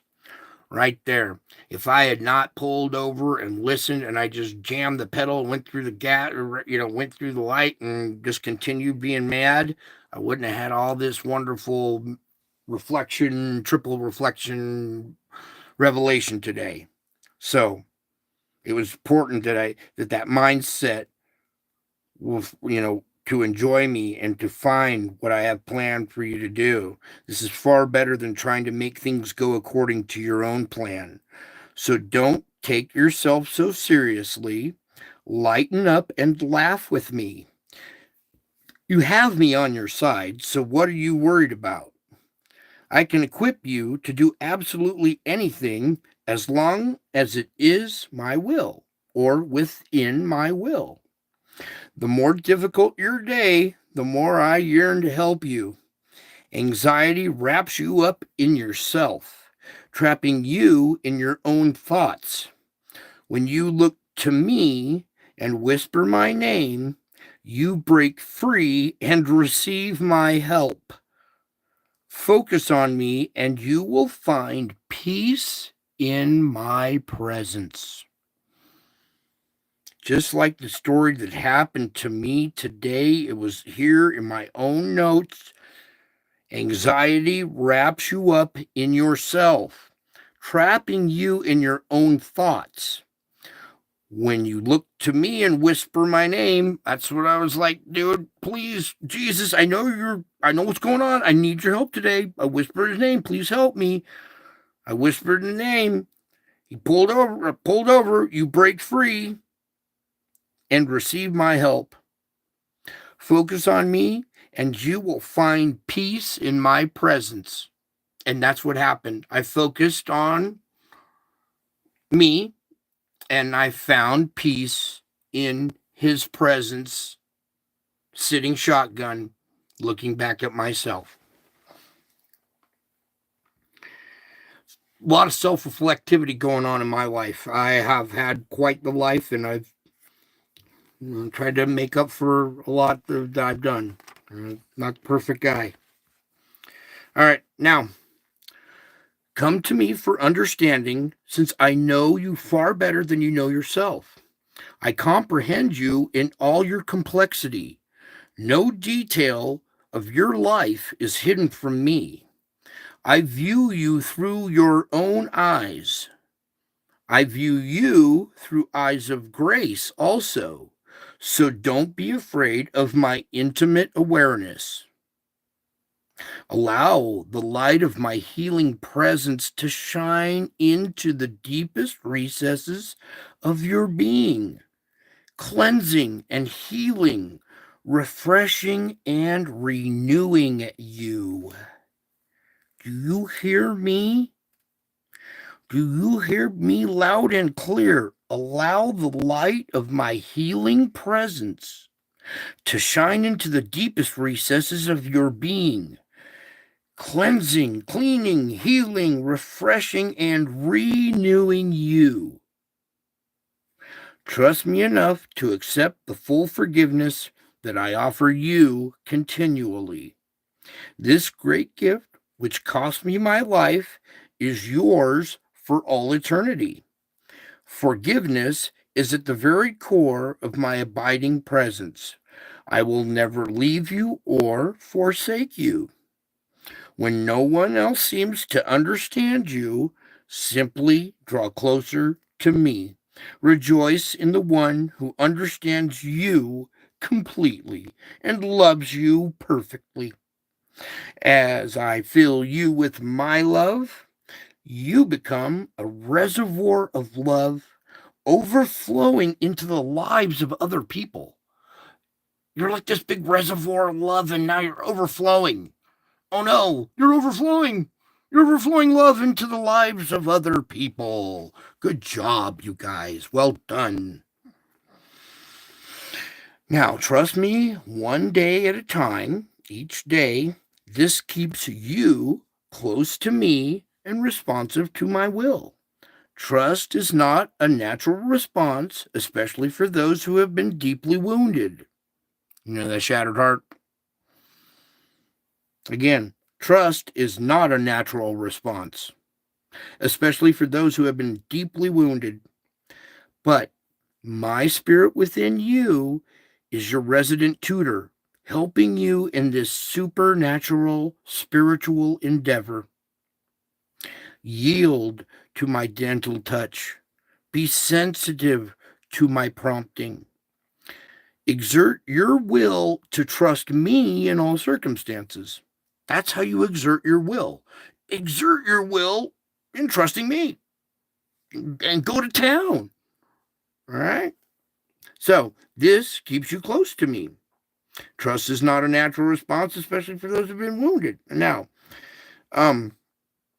exert your will to trust me in all circumstances. Don't let your need to understand distract you from my presence. I will equip you to get through this day victoriously as you live in deep dependence on me. Tomorrow is busy worrying about itself. Don't get tangled up in the worry webs. Trust me instead, one day at a time, each day. And there's a backside. Yeah, there is backside. I speak to you from the depths of your being. Hear me saying soothing words of peace, assuring you of my love. Do not listen to voices of accusation, for they are not from me. I speak to you in love tones, lifting you up. My spirit convicts cleanly without crushing words of shame. Let the Spirit take charge of your mind, combing out tangles of deception. Be transformed by the truth that I live within you.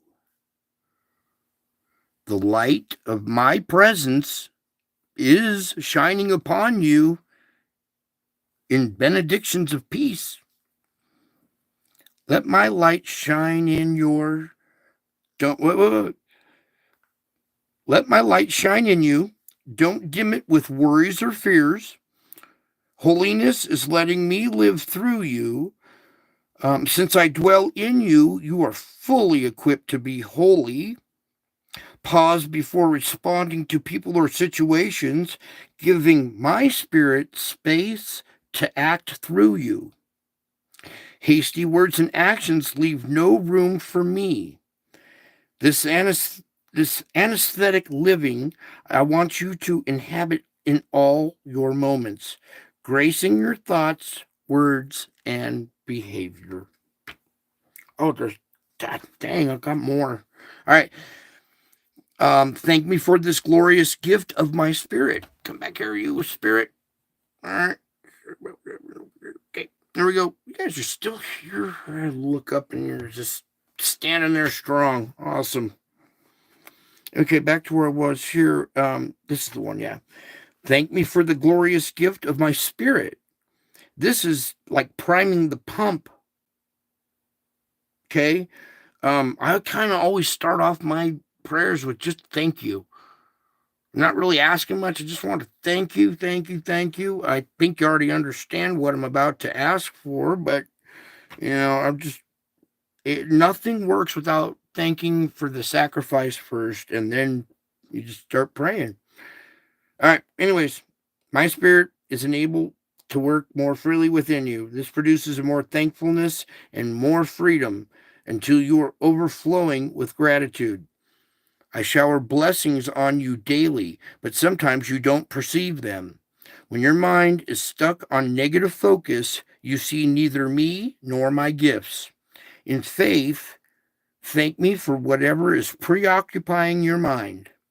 This will clear the blockage so that you can find me and focus back on me again.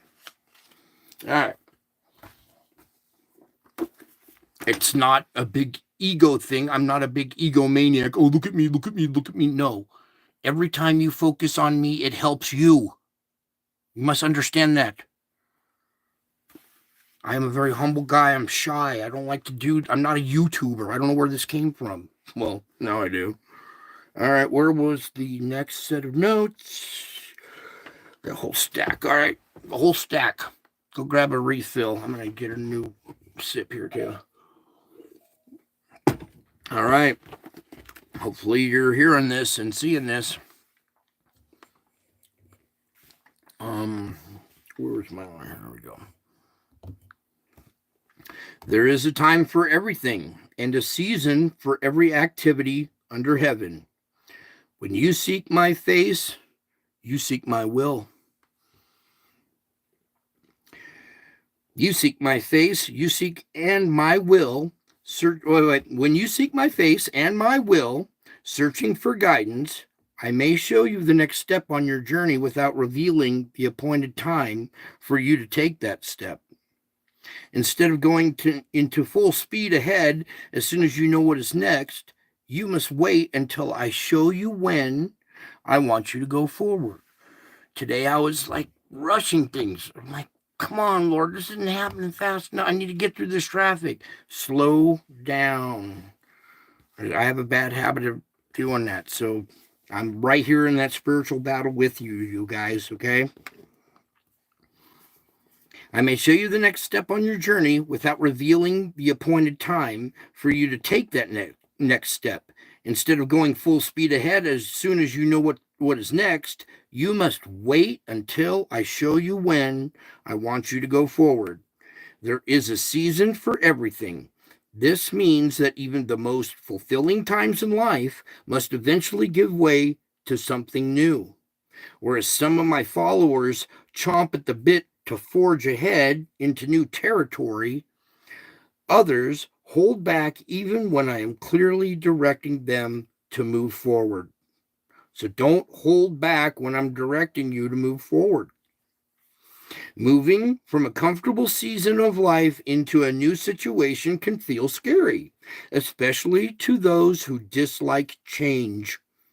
However, I want you to trust me enough to cling to me and follow wherever I lead, whenever I choose.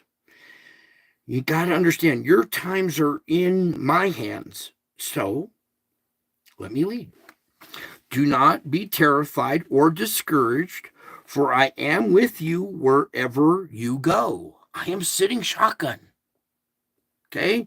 Just think of it that way. Anytime you have a problem, think in your head, sitting shotgun, until it sinks in that I'm sitting right there next to you, sitting shotgun, watching your behavior, and I'm going to let you see from that perspective what you look like, and then you'll feel calm. You'll be more reserved. There'll be a sense of peace in your heart. You're going to be like, oh, yeah, I'm doing it again. Jesus, help me. All right. And I find myself doing it constantly, and that's why I try to teach what I've learned from actual experience. Okay? These are actual experiences. Oh, boy. Lord, help me, please. Okay.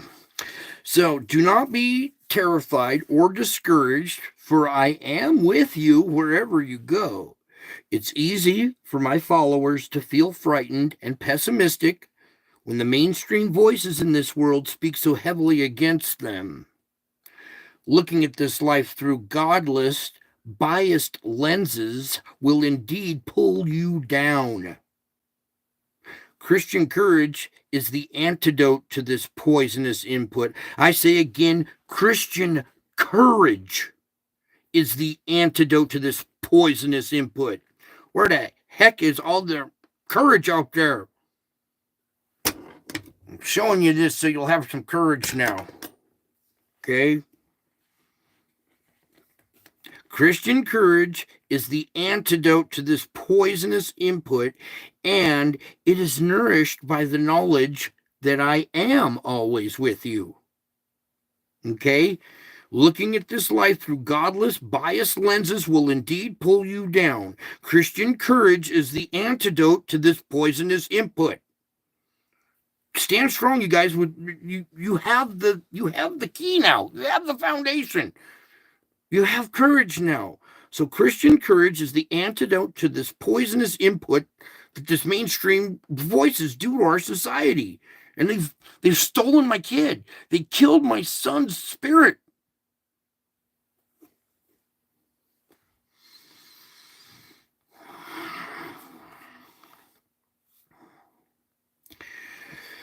It's crucial to remember that what you can see of reality is only a very small piece of the whole.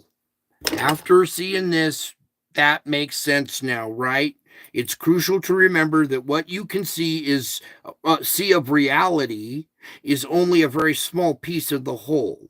When Elijah was deeply discouraged, he said to the only one who had remained faithful, that the Lord was the only one who had remained faithful. Yet there were thousands in Israel who had not bowed down to Baal. Elijah was blinded by his isolation and his discouragement. Similarly, Elijah's servant was terrified because he couldn't see what Elijah saw. Elijah saw horses and chariots of fire all around to protect them from enemy forces. He saw the spiritual realm just like you. Okay, he was not terrified. His servant was terrified, but Elijah's like, dude, look around. There's horses and chariots of fire all around to protect them from what? Enemy forces. So, not only am I with you, but I have unlimited resources to help you. So look beyond the way things appear and take courage. My little cookie monsters out there, growing some courage. All things are possible with me.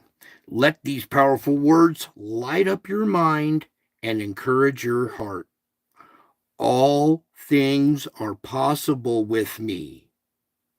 Let these powerful words light up your mind and encourage your heart. Refuse to be intimidated by the way things look at the moment. I repeat, refuse to be intimidated by the way things look at the moment. I refuse to be sick. I refuse to take what this biased media tells me. I refuse to be intimidated by this fake way things look at the moment. I am training you to live by faith, not by sight. Okay, and what that means is the sight that you see through your eyes in the media, in reality. It's with faith that your eyes are able to see this. Okay, so when I say I'm training you to live by faith, I am. This is still faith. This is very powerful faith now. This is faith taken to a new level called knowing. Faith is hoping and praying and having faith in something, and when that something finally comes true, then you know. All right, back to where I was. Thank you, Lord. All things are possible with me. Let these powerful words light up your mind and encourage your heart. Refuse to be intimidated by the way things look at the moment, because I am training you to live by faith and not by what you see in the mainstream media and what you hear all over the... Oh my goodness, it's so bad. The sense of sight is a spectacular gift from me to be used joyfully and gratefully. However, it is easy to be mesmerized by all the visual stimulation around you and forget about me. So it's easy to be mesmerized by all this visual stimulation going on around you. And it's so easy to be mesmerized by it that you forget about me. And that's okay, I know. Faith is a type of vision that connects you back to me. Instead of being so focused on the visible world, dare to trust in me and my promises. Live close to me, your Savior and friend. But remember, I am also a sovereign God. When I live on your planet, my miraculous signs reveal my glory, and my disciples put their faith in me. I repeat, my miraculous signs reveal my glory, and my disciples put their faith in me. And they live rich and full now. Not scared. They have Christian courage now.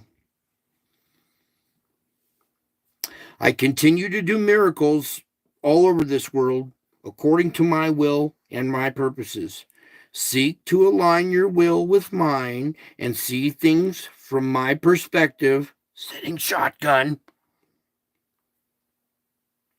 Exert your faith to ask for big things and watch in hope for me to work. Okay? It's okay to ask for big things sometimes. Look what happened when I asked for things. Look what happens when you pray for big things. Oh my goodness.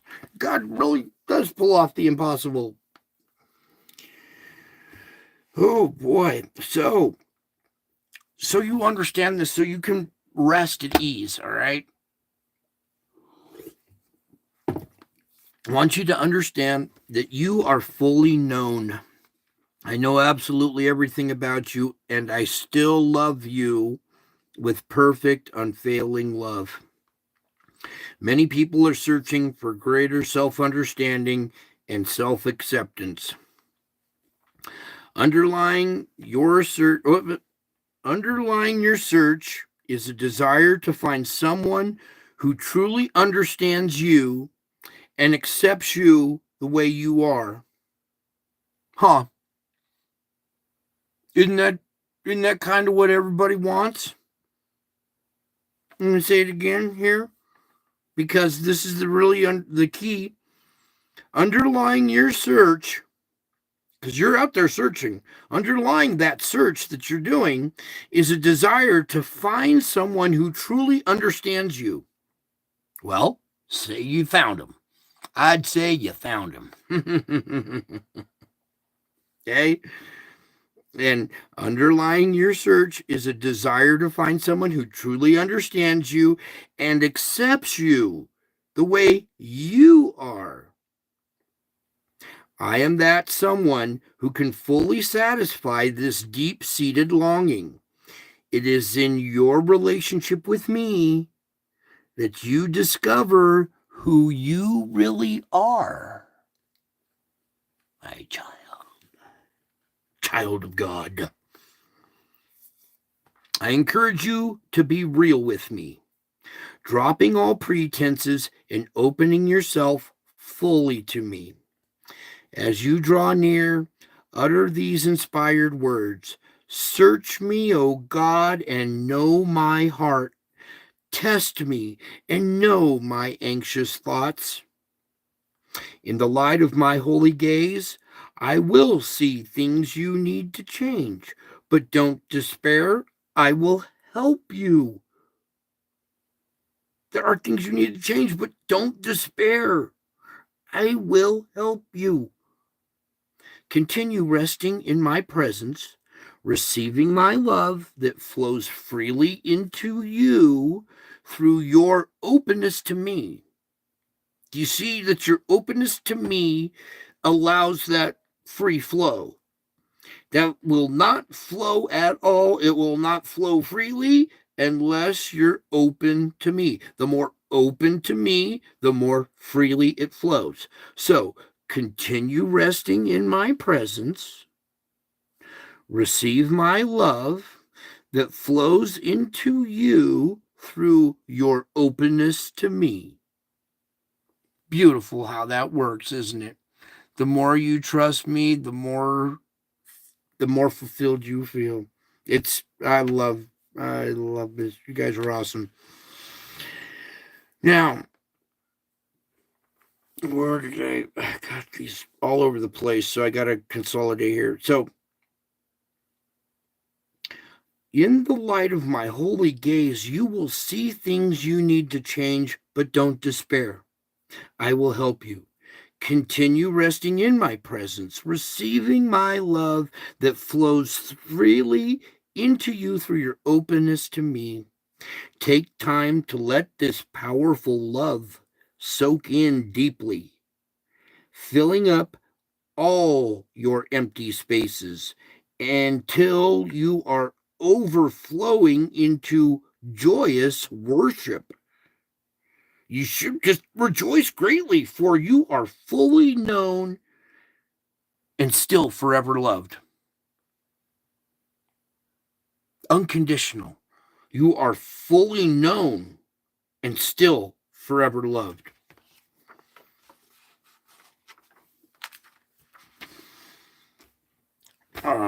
Don't want to tell you about the dog I saw getting kicked, but poor dog was getting kicked by his owner, and he tucked his tail and still followed that owner back home. That unconditional love. Dogs have more of it than humans do. It's strange. The Christian life is all about trusting me in good times and especially in hard times. All right. And especially in good times. A lot of people forget in the good times to say, hey, thank you. Things are good right now. It's so good that they forget. They only call on the hard times. But it's important that in the Christian life is all about trusting me in good times and in hard times. I am Lord over all of your circumstances, so I want to be involved in every aspect of your life. I do want to be involved, but that's up to you. Okay? I want to be involved in every aspect of your life. You can quickly connect with me by affirming your confidence in me right here and right now. When your world seems dark and you trust me anyway, my light shines brightly through you, doesn't it? Your display of transcendent faith weakens spiritual forces of evil. Your display of faith weakens spiritual forces of evil. My supernatural light showing through you blesses and strengthens the people around you. These people around you that are weak, that need help, your display of faith shows through you, blesses and strengthens them, the people around you. So clinging to me in the dark requires you to persistently exert your willpower. But while you're grasping onto me, remember, my hand has an eternal grip on yours. I will never let go of you. Moreover, my spirit helps you keep hanging on. Okay? So to help you keep hanging on. It's going to be important here. You're going to be living spiritual days, not physical days. You guys need to transfer over into living a spiritual day instead of a physical day as quickly as you can. And maybe practice an hour each day and then make it 2 hours, then make it 4 hours each day until it's 6 hours each day, until it's 12 hours each day, until finally you are living spiritually 24/7. It takes a lot of work, but we're trying to get you there because you're going to need that. You're going to need to transfer over, okay? So, my hand has an eternal grip on yours. I will never let go of you. My spirit helps you keep hanging on. So, when you feel on the verge of giving up, cry out for my assistance. Cry out, help me, Holy Spirit, or help me, Jesus, like I did today, okay? This brief prayer enables you to tap into my limitless resources. Even when your circumstances look dark and threatening, my light is still shining in and on you. Okay? Even when your circumstances look dark and threatening, my light is still shining on you. When things are not going your way, refuse to get flustered. Stop what you're doing and take some deep breaths. Seek my face. Spend a few moments enjoying my presence. And tell me about the matters that are frustrating you. I will help you see things from my perspective and sort out what is really important. Moreover, I will open up the way before you as you press on in trusting dependence, remaining in communication with me. Your desire to feel in control is often the culprit behind your frustration. I experienced it to be, on a scale of 1 to 10, a 14. Okay, my stuff, you guys have a scale of 1 to 10. Everything that happens to me is way above 10 and goes to 14. All right. So I just went through that experience today, and it's important. That's why I read these things, because I'm telling you actual events that took place to me today. So a spiritual lesson learned being passed on immediately. I will help you see things from my perspective and sort out what is really important. I will open up the way before you as you press on in trusting dependence, remaining in communication with me. Your desire to feel in control is often the culprit behind your frustration. You plan each day and expect others to behave in ways that expedite your plans. When that doesn't happen, you face a choice: to resent the situation or to trust me. I repeat, when that happens, you have two choices. You can either resent the situation or trust me. Remember that I am in control and my ways are higher than yours, as the heavens are higher than the earth. Instead of getting agitated about setbacks to your schedule, use them as reminders. I am your sovereign God, and you are loved forever. Relax in my sovereign control, trusting in my unfailing love. And that was it. Is that the last of that stack? Yeah, that was it for tonight. So, quite a lot going on. All right. Things are speeding up, gearing up, and as you look around this world, try not to be shaken. When you feel like you're starting to get shaken, pull over, say a prayer, Jesus help me, and expect that help. Expect it, and you will get it. All right. It's when you pray, help me, whatever, and you're not really expecting the help, it ain't gonna happen. So when you're hitting situations like I described happened to me today, try to nip it in the bud, back up a little bit. Holy Spirit, Jesus, please help me. I don't want to go down this negative path today. And then all of a sudden you'll see yourself asking for help, and then the help comes and you'll feel at peace and be able to move on productively with the rest of your day, knowing that I'm sitting shotgun, sitting there right now, right next to you, checking you out, watching you respond to my show, watching me, while you're watching me, watching you, watching me, watching you, watching me. It just goes on forever. It's so crazy. uh, uh, you cried for 3 hours tonight. Well, turn that frown upside down. That's why I came on tonight, because I knew there were people out there hurting. I was in excruciating pain today too, and I'm not just talking physically, I'm talking emotionally, spiritually, and physically, all three at the same time. And I know some of you guys have that affliction happening to you, and I'm just thankful that I can be a soothing voice to you guys and bring you guys some peace. The more open you are to me, the more trusting you are, the more peace you find. Something magical happens when you believe me, when you trust me. Oh, it's funny.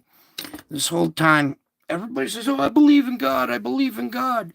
Well, that's good. You can believe in God, but do you believe God? Do you believe Him? Do you believe His word? Do you believe His message, His character? You don't believe in Him. You don't believe of Him. You believe in Him and His style, in His ways, in His teachings, in His love. It is just sheer love. Unconditional love, like the kicked dog with the broken heart shredded, keeps coming back for more because it's unconditional love. It goes way beyond what you guys call love. Love is an abstract concept to you guys. Love is an abstract concept to you guys. The term should be called unconditional. I unconditional you. Dang, I unconditional you. We should lose that term love because it's misrepresented a lot and just use the term unconditional. I unconditional you. Whether you hate me or not, whether you stab me or not, beat me up, kick me down, whatever, I still love you. And miss you.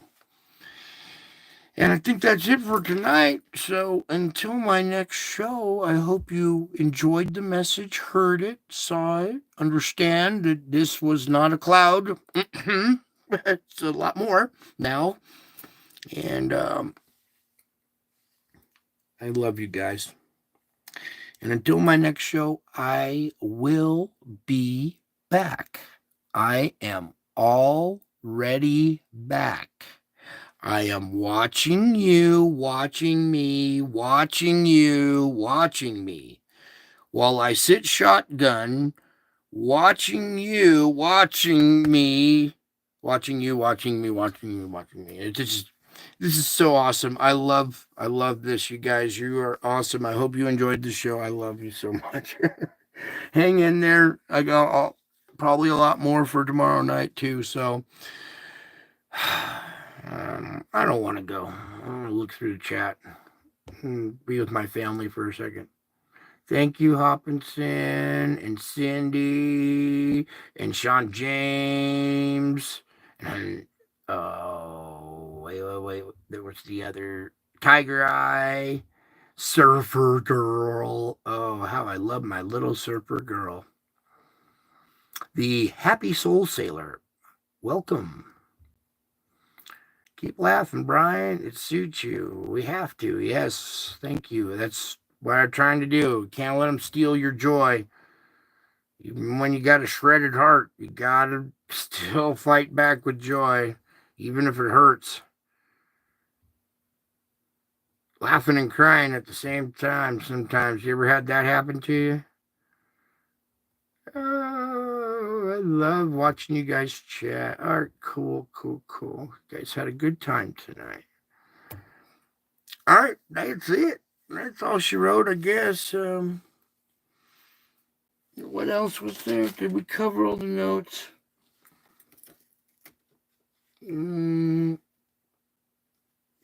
Yeah. You guys' homework tomorrow. Try practicing 1 hour of being in the spiritual realm instead of focusing on the physical so much, and increase your time in that realm. You can be in two realms at the same time.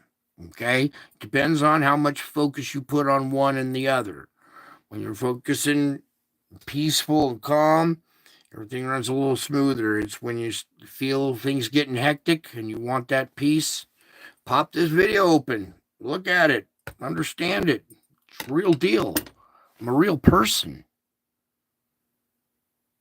with feelings and emotions. What do you think? How do you think you guys got feelings and emotions? Where do you think that came from? Because I have feelings and emotions as well. And I dig hanging out with my peeps. The word made flesh so I can come and dwell among you.